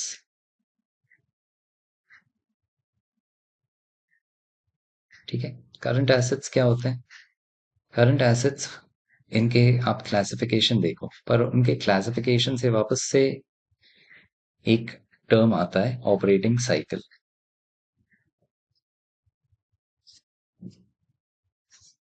तो आपको याद होगा एक क्वेश्चन किया था हमने जब हम करंट लायबिलिटीज के बारे में पढ़ रहे थे, ऑपरेटिंग साइकिल वाला। तो लेट्स से हमारा ऑपरेटिंग साइकिल है, हम वापस से कुछ एग्जांपल्स कर लेते हैं। हमारे पास एक ऑपरेटिंग साइकिल दिया हुआ होगा जिसमें लेट्स से कुछ मंथ्स मेंशन्ड है, यहाँ पे लेट्स से 9 मंथ्स है। फिर हमारा एक्सपेक्टेड पीरियड ऑफ रियलाइजेशन हम कह सकते हैं कि सपोज ये है 10 मंथ्स। नेक्स्ट इसमें हम लिख देते हैं 11 मंथ्स, यहाँ पे हम लिख देते हैं 12। फिर हम लिख सकते हैं 14 मंथ्स, यहाँ पे हम लिख सकते हैं 13 मंथ्स। फिर 16 मंथ्स, इधर हम लिख लेते हैं 16 और यहाँ पे 18। एक और लिख लेते हैं यहाँ पे लेट्स से 20 मंथ्स है और यहाँ पे है हमारा 24 मंथ्स। ठीक है, तो ये कुछ एग्जाम्पल्स हैं, इसके वे में हम समझते हैं कि क्या होने वाला है। पहला है हमारा ऑपरेटिंग साइकिल। ऑपरेटिंग साइकिल हमें दे रखा है, इसका मतलब है कि पैसा हमारे पास वापस कब आता है। पहला जो दे रखा है एग्जाम्पल, उसमें दे रखा है कि 9 मंथ्स में वापस आता है पैसा। हमने जो पैसे बिजनेस में लगाए हैं वो हमें हमारे गुड्स बेच के वापस आ जाते हैं हमारे पास, हमारे लेट्स से डेटर्स के थ्रू 10 महीने में। 10 महीने में अगर वो पैसा वापस आ रहा है तो हमें कंडीशंस दो डालनी होती है। पहला है कि क्या हमारा एक्सपेक्टेड पीरियड हमारे ऑपरेटिंग साइकिल से कम है, क्या ये पहला कंडीशन फुलफिल हो रहा है? क्या 10 मंथ्स 9 मंथ से कम है? तो ये फॉल्स हो गया। ठीक है, इसके फॉल्स होते ही आप सेकंड कंडीशन अप्लाई करोगे। सेकंड कंडीशन क्या है? सेकंड कंडीशन कहता है कि क्या मेरा expected period of payment less than या इक्वल टू 12 मंथ्स है। तो 10 मंथ्स क्या लेस देन या इक्वल टू 12 मंथ्स है? तो ये कंडीशन ट्रू हो गया। ठीक है, तो पहला कंडीशन अगर फॉल्स हो जाए तो आप दूसरे कंडीशन पे जाओगे, दूसरा कंडीशन अगर ट्रू हो गया तो आप इसको बोलोगे ये एक करंट लायबिलिटी, नहीं सॉरी करंट एसेट है। ठीक है, नेक्स्ट वाला, इसमें कह रहे हैं कि ऑपरेटिंग साइकिल है हमारा 11 मंथ्स का, मतलब पैसा हमारे पास घूम के कब आ जाता है? 11 मंथ्स के टाइम में। और हमारे डेटर्स से हमें पैसे कब मिल रहे हैं? 12 महीने के अंदर। तो हम इसमें मान सकते हैं पहला कंडीशन, क्या मेरा एक्सपेक्टेड पीरियड मेरे ऑपरेटिंग साइकिल से कम है, क्या ये फुलफिल हो रहा है? ये मेरा कंडीशन था, क्या ये फुलफिल हो रहा है? 12 मंथ्स क्या 11 मंथ से कम है? नहीं, तो ये फॉल्स हो गया। जैसे ही ये मेरा फॉल्स होता है, मैं सेकंड कंडीशन पे जाऊंगा। सेकंड कंडीशन है कि क्या मेरा एक्सपेक्टेड पीरियड लेस देन या इक्वल टू 12 मंथ्स है? क्या मेरा लेस देन या इक्वल टू 12 मंथ्स है? 12 मंथ्स क्या लेस देन या इक्वल टू है 12 मंथ्स के? तो ये ट्रू हो गया। तो ये ट्रू होते ही इसको मैं क्या बोलूंगा? एक current asset. Next condition,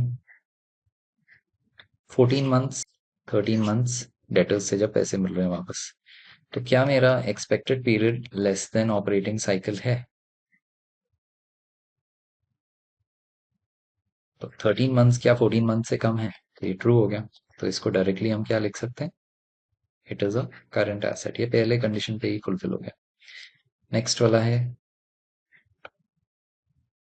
16 months. क्या 16 मंथ्स और 18 मंथ्स देख के आप कह सकते हो कि expected period is less than operating cycle? क्या पहला कंडीशन ट्रू है? 18 मंथ्स क्या 16 मंथ से कम है? तो ये फॉल्स हो गया। इसकी वजह से मैं किस पे जाऊंगा? सेकंड कंडीशन पे। सेकंड कंडीशन कहता है कि क्या मेरा expected period is less than या इक्वल टू 12 मंथ्स? क्या ये फुलफिल हो रहा है? तो 18 मंथ्स क्या लेस देन या इक्वल टू 12 है? तो ये फॉल्स हो गया। Which means that it is not a current asset. So non current asset हो गया ये। लास्ट वाला एग्जाम्पल, ये कह रहा है 20 मंथ्स ऑपरेटिंग साइकिल है, पैसा आता है आपके पास 20 महीनों के बाद, और आपके डेटर्स आपको कब पैसे देने वाले हैं? 24 महीनों के बाद। सो पहला कंडीशन है कि क्या मेरा expected period of payment less than operating cycle है? तो 24 मंथ्स क्या 20 मंथ से कम है? तो ये फॉल्स हो गया। सेकंड कंडीशन, क्या expected period of payment less than या इक्वल टू 12 मंथ्स है? क्या 24 मंथ्स लेस देन या इक्वल टू 12 मंथ्स है? तो ये फॉल्स हो गया। तो इसका मतलब ये भी क्या हो गया? Non current asset. ठीक है। तो इस वे में हमें ये क्वेश्चंस सॉल्व करना है। अब करंट एसेट्स के अंदर पहला जो आता है, आपने ये टॉपिक जान लिया, इसके बाद एक टॉपिक आता है current investments.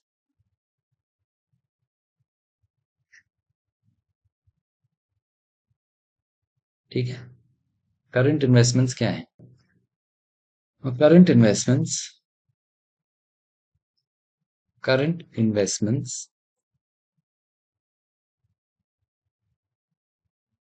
are those investments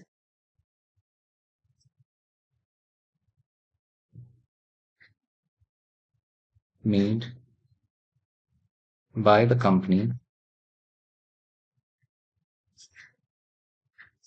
and yeah, which are expected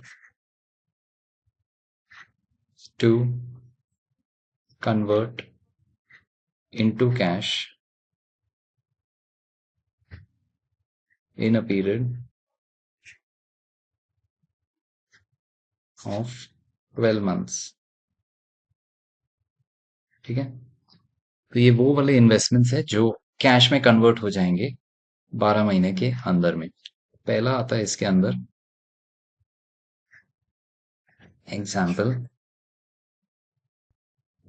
investments in equity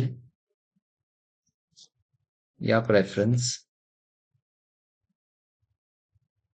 instruments. सो वो सेम चीज जो आपने वहां पे देखे थे long term investments, non current investments के अंदर, वो यहाँ पे भी आ रहा है।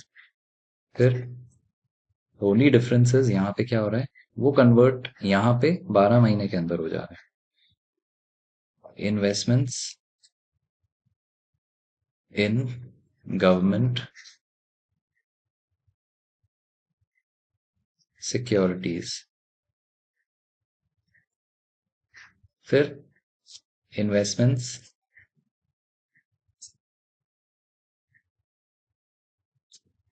इन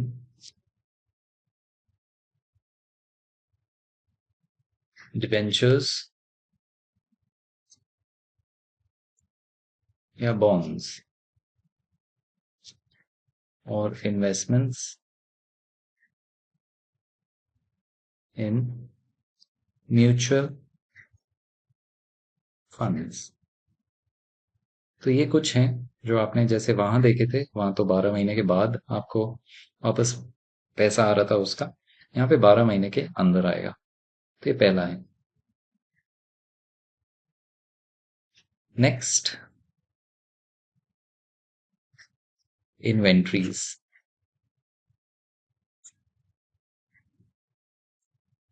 सो इन्वेंट्रीज का मतलब मीन्स स्टॉक। ठीक है, इन्वेंट्री का मतलब स्टॉक है। ये पहला है जो आपको वर्ड स्ट्राइक होता है जब आप बोलते हो इन्वेंट्रीज। अब ये कितने टाइप्स के होते हैं? सो इन्वेंट्रीज ऑफ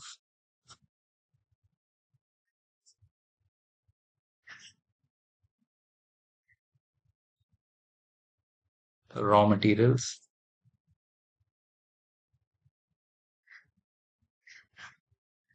फिर दूसरा है inventories of work in progress, फिर inventories of finished goods,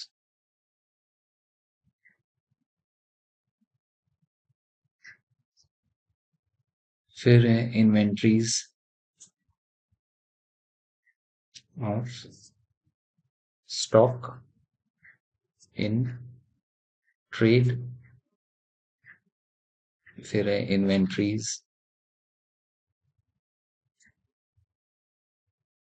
of loose tools, फिर है inventories of stores and spheres. ठीक है, तो ये हर एक टाइप के इन्वेंट्रीज होते हैं। तो हम पहले समझ लेते हैं रॉ मटेरियल्स मतलब हम क्या कर रहे हैं, हम मैन्युफैक्चर कर रहे हैं, तभी तो हमें रॉ मटेरियल्स चाहिए होगा। तो इन्वेंट्रीज ऑफ रॉ मटेरियल्स आपके लिए क्या है? एक एसेट है। कौन सा एसेट है? करंट एसेट है। ठीक है, फिर inventories of work in progress. हो सकता है कि हमने ये गुड्स बनाने चालू करे और हमारा साल खत्म हो गया, तो ये जो काम चालू करके ये गुड्स हम बना रहे हैं उसको हम कौन से इन्वेंट्रीज में दिखाएंगे? हम उसको रॉ मटेरियल्स में नहीं दिखा सकते बिकॉज उस पे काम चालू हो चुका है। हम उसको दिखाएंगे inventories of work in progress. तीसरा है इन्वेंट्रीज ऑफ फिनिश गुड्स। अब फिनिश गुड्स कब बनेंगे? हो सकता है हमने ये सारे रॉ मटेरियल्स यूज करके फिर उसको वर्क इन प्रोग्रेस का स्टेज भी क्रॉस करके फिर हमने फिनिश गुड्स भी बना दिए। तो वहां पे अगर हमारे पास जो गुड्स मैन्युफैक्चर हो जाएं उसका कुछ इन्वेंट्री बाकी बचा साल के अंत में, अगर हम तब बैलेंस शीट बनाए तो उसे बोलेंगे इन्वेंट्रीज ऑफ फिनिश गुड्स। फिर inventories of stock and trade. अब ये किसके लिए होगा? ये किसी ट्रेडिंग कंसर्न के लिए होगा। ट्रेडर्स कौन होते हैं? वो जो गुड्स मैन्युफैक्चर नहीं करते हैं, वो जो गुड्स खरीदते हैं उसी पे थोड़ा प्रॉफिट ऐड कर देते हैं और उसी को बेच देते हैं, तो उन्हें हम बोलते हैं ट्रेडर्स। तो this is basically for traders, ये वाला इन्वेंट्री। ये अगर आप बात करो तो ये हो जाएगा मैन्युफैक्चरर्स के लिए। ठीक है, तो ये भी हो गई बात। फिर इन्वेंट्रीज ऑफ लूज टूल्स, ये कब होगा या ये क्या होगा? ये कौन सी इन्वेंट्री है? ये किसका स्टॉक है? देखो, आपकी फैक्ट्री में आपके पास कुछ टूल्स होंगे। ये टूल्स ऐसे ही आपने जब खरीदे होंगे, ये आपके लिए एसेट तो है, पर इसको आप किसके अंडर दिखाओगे? वही बात हो रही है यहाँ पे। तो आप इसको बताओगे इन्वेंट्रीज ऑफ लूज टूल्स में, जो भी टूल्स पड़े हुए हैं आपके फैक्ट्री में। फिर inventories of stores and spheres, इसमें क्या क्या आएगा? आई मीन टू से यहाँ पे अगर आपके पास स्पेयर पार्ट्स पड़े हुए हैं, वो स्पेयर पार्ट्स लेट्स से 10 पड़े हुए हैं, एक ही कंपोनेंट के 10 स्पेयर पार्ट्स पड़े हुए हैं, तो इसे हम बोलेंगे स्पेयर्स। स्टोर्स में क्या आ जाएगा? स्टोर्स में आ जाएगा जैसे मशीन ऑयल,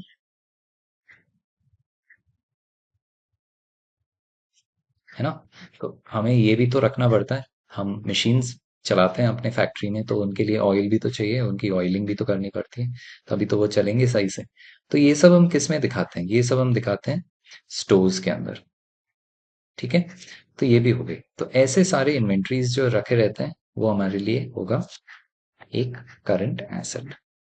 नेक्स्ट, अब थर्ड पॉइंट जो आता है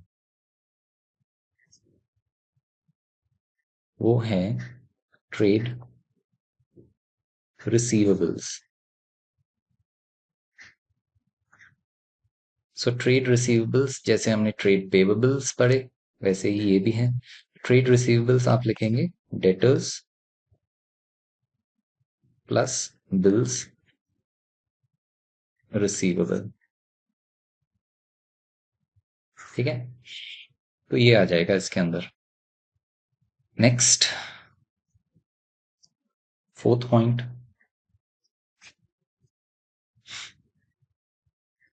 फोर्थ पॉइंट है cash and cash equivalents. So cash या उसके बराबर की चीज को क्या बोलते हैं? Cash equivalent. तो इसमें आ जाएंगे कुछ एग्जांपल्स। कैश इटसेल्फ, ठीक है, फिर आ जाएगा bank balance, checks in hand या ड्राफ्ट्स इन हैंड। ड्राफ्ट मतलब डिमांड ड्राफ्ट हो सकता है, ठीक है, डिमांड, या तो आप इसको बोल सकते हो bank draft.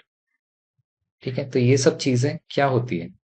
Cash balance already cash में है, bank balance already in the form of almost cash है, चेक्स इन हैंड हो सकता है कि ये कन्वर्ट हो जाए जब आप ये चेक अपने बैंक को जाके दे दो, तो वो चेक कन्वर्ट हो जाएगा कैश में। बैंक ड्राफ्ट या डिमांड ड्राफ्ट इन हैंड, आपके पास किसी ने पैसे तो भेजे हैं, पर कैसे भेजे हैं? एक डिमांड ड्राफ्ट बना के, एक बैंक ड्राफ्ट बना के, तो ये वापस से जब आप बैंक में दोगे तो ये कन्वर्ट हो जाएगा। तो दैट इज वाई इसको हम क्या बोलते हैं? Cash equivalent. नेक्स्ट, नेक्स्ट आएगा हमारा फिफ्थ वाला, short term loans and advances. So short term loans and advances ऐसे लोन्स एंड एडवांसेस होते हैं जो हम एक्सटेंड करते हैं लोगों को for, so extended for a period less than 12 months. तो जब आप लोगों को पैसे देते हो जो आपसे लोन मांगते हैं, आप तो कंपनी हो, आपने किसी को लोन दिया, पर जब आप ये देते हो लेस देन या इक्वल टू 12 मंथ्स, तो उस ड्यूरेशन को हम बोलेंगे शॉर्ट टर्म लोन, या उस एडवांस को जो आपने किसी को दिया उसे हम बोलेंगे शॉर्ट टर्म एडवांस। ठीक है, नेक्स्ट वो होगा अदर करंट एसेट्स। सो सिक्स्थ वाला point,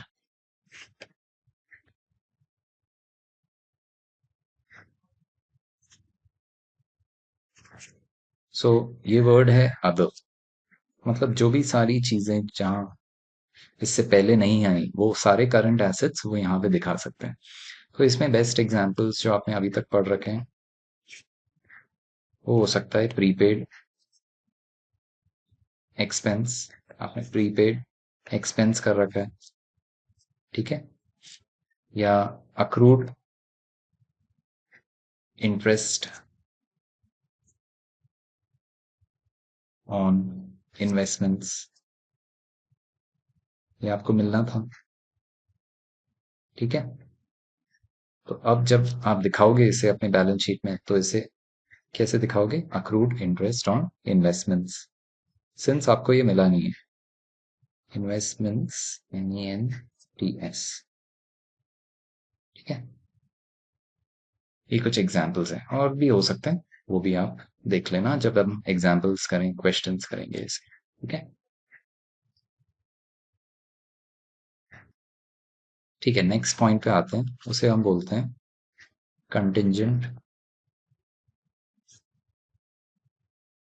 liabilities.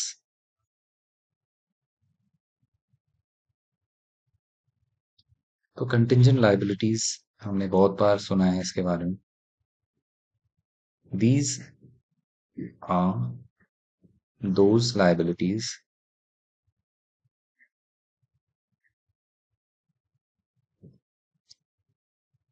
that are not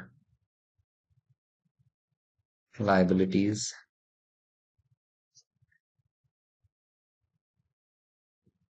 for our company at present, but may become liabilities in the future.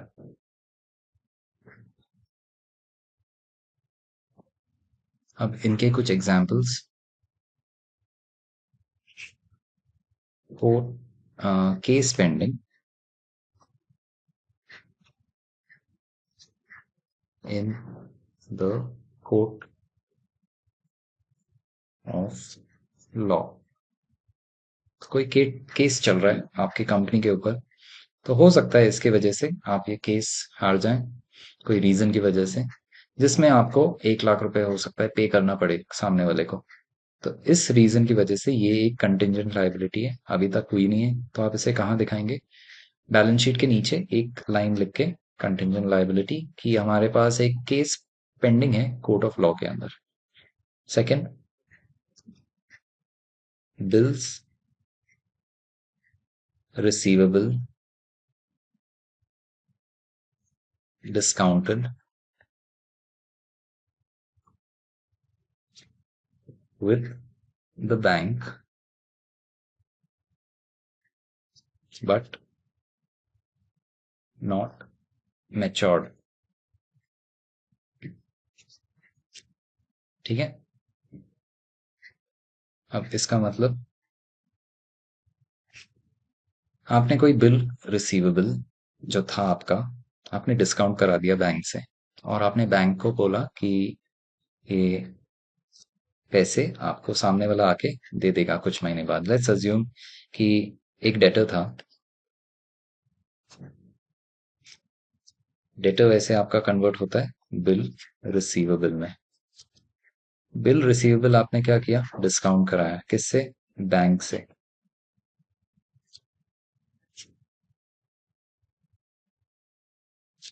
और आपने क्या कहा बैंक को? आपने बैंक को कहा ये डेटर आपको लाके इसके पैसे दे देगा, ठीक है। और इसके बाद क्या हुआ? इसके बाद ये पैसा मुझे बैंक ने दे दिया, तो मैं तो कंपनी हूं,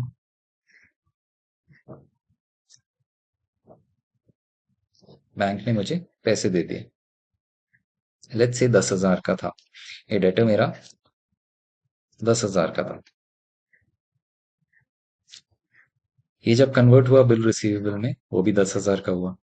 फिर मैंने जब बैंक से पैसे मांगे तो बैंक ने मुझे पैसे दे दिए 10,000, और मैंने बैंक को कहा कि बैंक ये डेटर आपको दे देगा 10,000। ये वैसे तो मुझे देने वाला था कुछ टाइम बाद, ये मुझे देने वाला था कितने में टाइम बाद?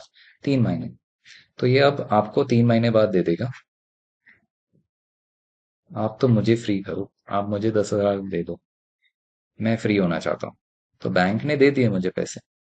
अब ये डर बना रहेगा मेरे दिमाग में, मैं तो कंपनी हूँ, तो मेरे दिमाग में क्या बना रहेगा? ये डर कि क्या होगा अगर ये डेटर बाद में बैंक को पैसे नहीं दे, तो बैंक किसको पकड़ेगी? बैंक मुझे ही पकड़ेगी, ये एरो मेरी तरफ बना हुआ है, तो मेरे को ही आके पकड़ेगी, बोलेगी कि भाई मैंने तो आपको 10,000 दे दिया, आपको जब आपने मांगे थे। अब ये जो भाई साहब हैं, जो डेटर हैं, वो बोले थे आप कि ये मुझे पैसे देंगे 3 महीने बाद। अब वो मुझे भी पैसे नहीं दे रहे, तो आप मुझे लाके मेरे पैसे वापस कर दो। ठीक है, डेटर को भूल जाओ उस केस में। मुझे तो आप पैसे लाके दे दो 3 महीने बाद। तो ये डर बना रहेगा। मैं कंपनी हूँ, मेरे लिए ये डर कब तक बना रहेगा, वही लिखा हुआ है यहाँ पे। Bill receivable discounted with the bank but not matured. ये जो वर्ड मैच्योर्ड है, ये है वो 3 महीने का टाइम। तो ये डर तब तक बना रहेगा जब तक ये मैच्योर्ड नहीं होता। तो ये मेरे लिए क्या हो गई, एक कंटिंजेंट लायबिलिटी।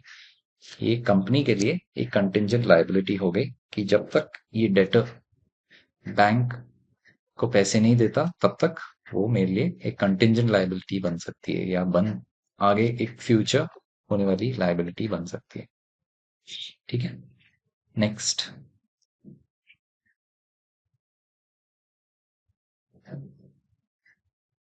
नेक्स्ट हम लिख सकते हैं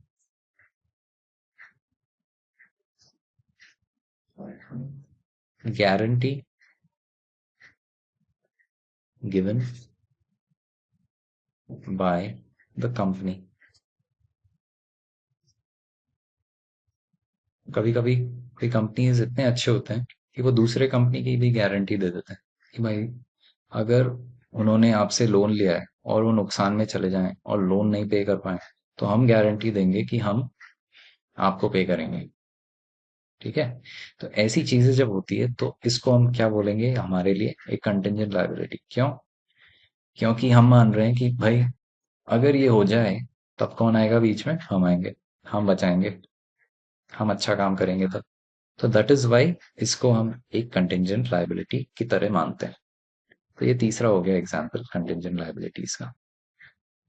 अब एक और आता है कमिटमेंट्स। कमिटमेंट्स देख लेते हैं लास्ट यहाँ पे।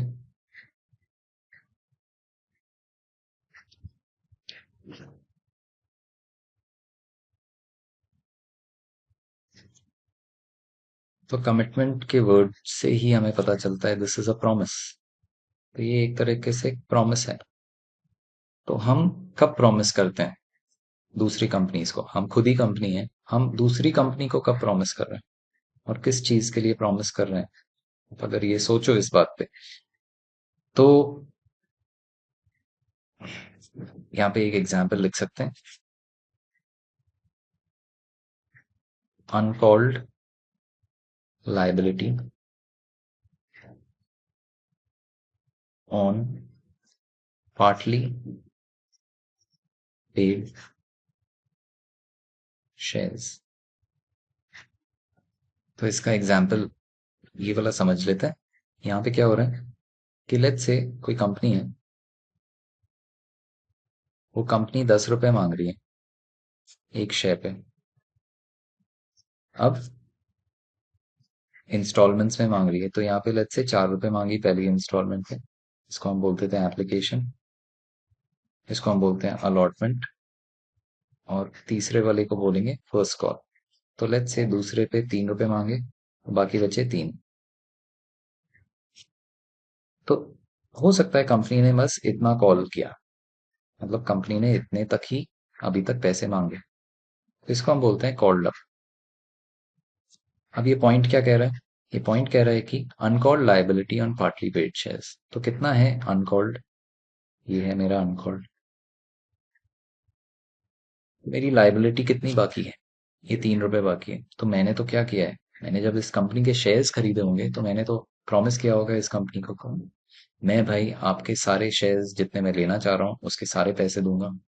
तो ये मेरे लिए एक क्या हो गया, कमिटमेंट। ये जैसे मेरे लिए एक प्रॉमिस हो गया जो मैंने इस कंपनी को किया है। ठीक है, चलो अब कुछ क्वेश्चंस कर लेते हैं।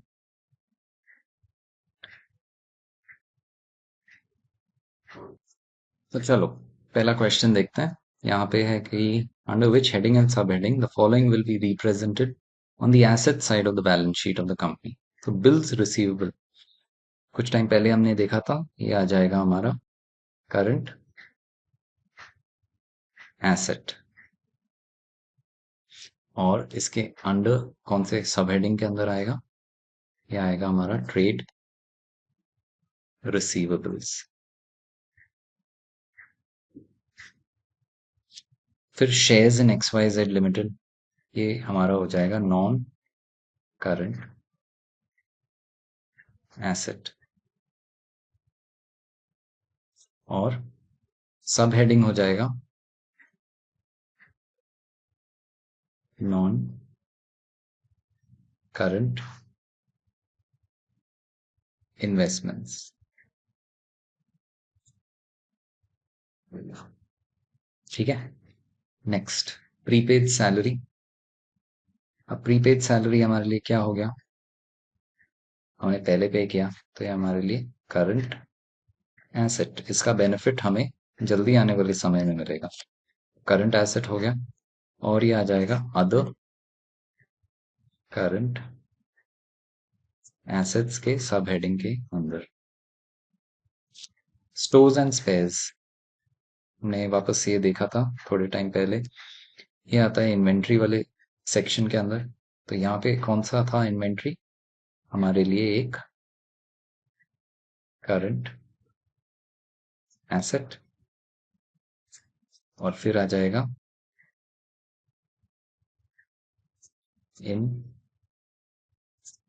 इन्वेंट्रीज।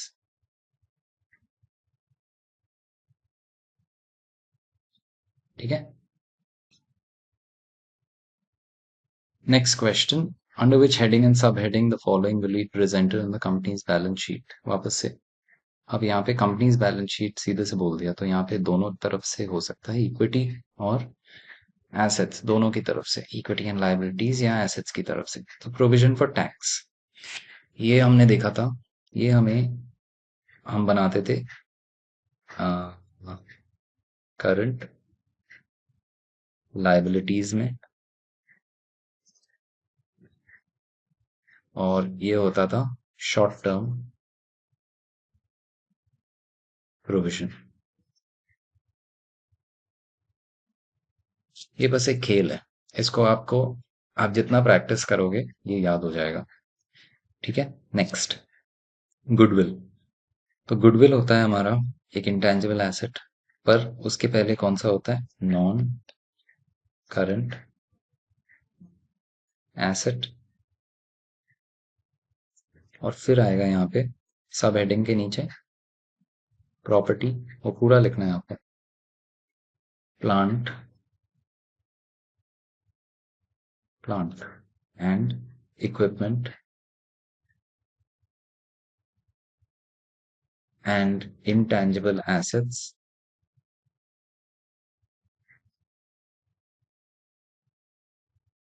और फिर हाइफन लगा के आपको वापस से क्या लिखना है, intangible assets। Next capital redemption reserve, अब इसका नाम में ही आ गया रिजर्व। चलो कैपिटल रिडेम्पशन रिजर्व में हम क्या लिखेंगे, इसमें हम लिखेंगे शेयर होल्डर्स फंड्स, और यहाँ पे आएगा रिजर्व्स एंड सरप्लस। जस्ट उसके इमीडिएटली ऊपर कौन सा आता है वो देखना है आपको। ठीक है, लोन्स रीपेएबल ऑन डिमांड, हम लोन रीपे करने वाले हैं डिमांड पे, कोई हमसे पैसे उसके मांगने वाला है तब हम उसको पे कर देंगे उस ड्यूरेशन में, तो इसे हम बोलेंगे current liabilities and short term borrowings. Bank balance, bank balance अभी देखा था कुछ टाइम पहले, तो बैंक बैलेंस हमने लिखा था करंट एसेट में, तो यहाँ पर हम लिखेंगे करंट एसेट, और फिर उसके अंदर cash and cash equi equivalence,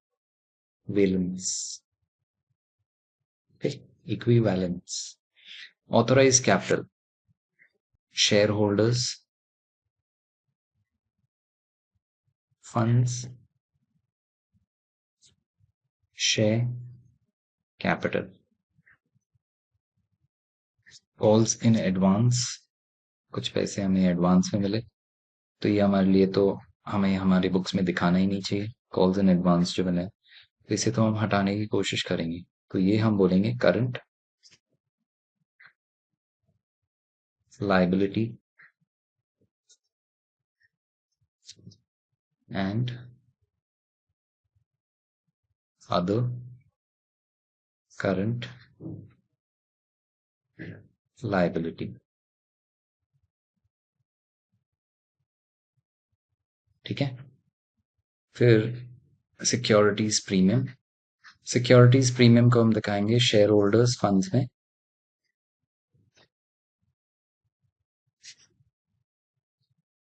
और रिजर्व्स एंड सरप्लस में।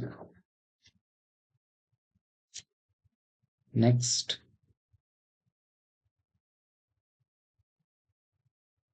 Okay, uncalled liability on partly paid shares, अभी देखा था ये। तो इसे हम बताते हैं commitments in notes to accounts. Forfeited shares, तो फोरफीटेड शेयर्स आप बोलोगे शेयर होल्डर्स फंड्स में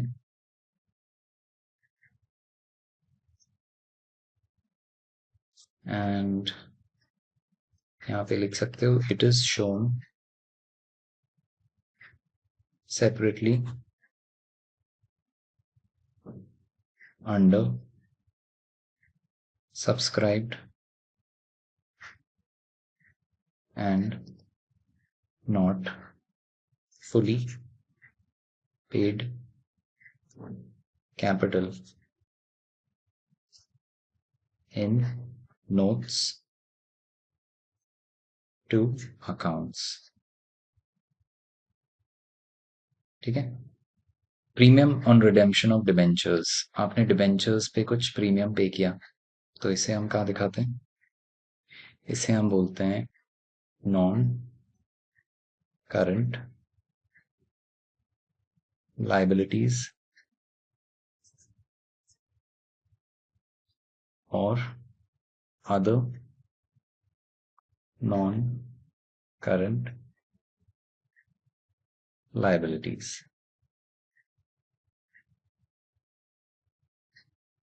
ठीक है। तो ये कुछ क्वेश्चंस थे जो हमने करे, जिससे हमें थोड़ा आइडिया हो गया।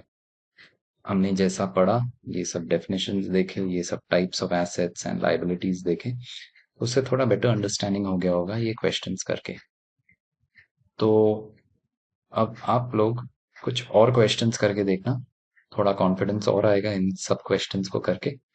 हम मिलेंगे नेक्स्ट क्लास में, तब तक ऑल द बेस्ट।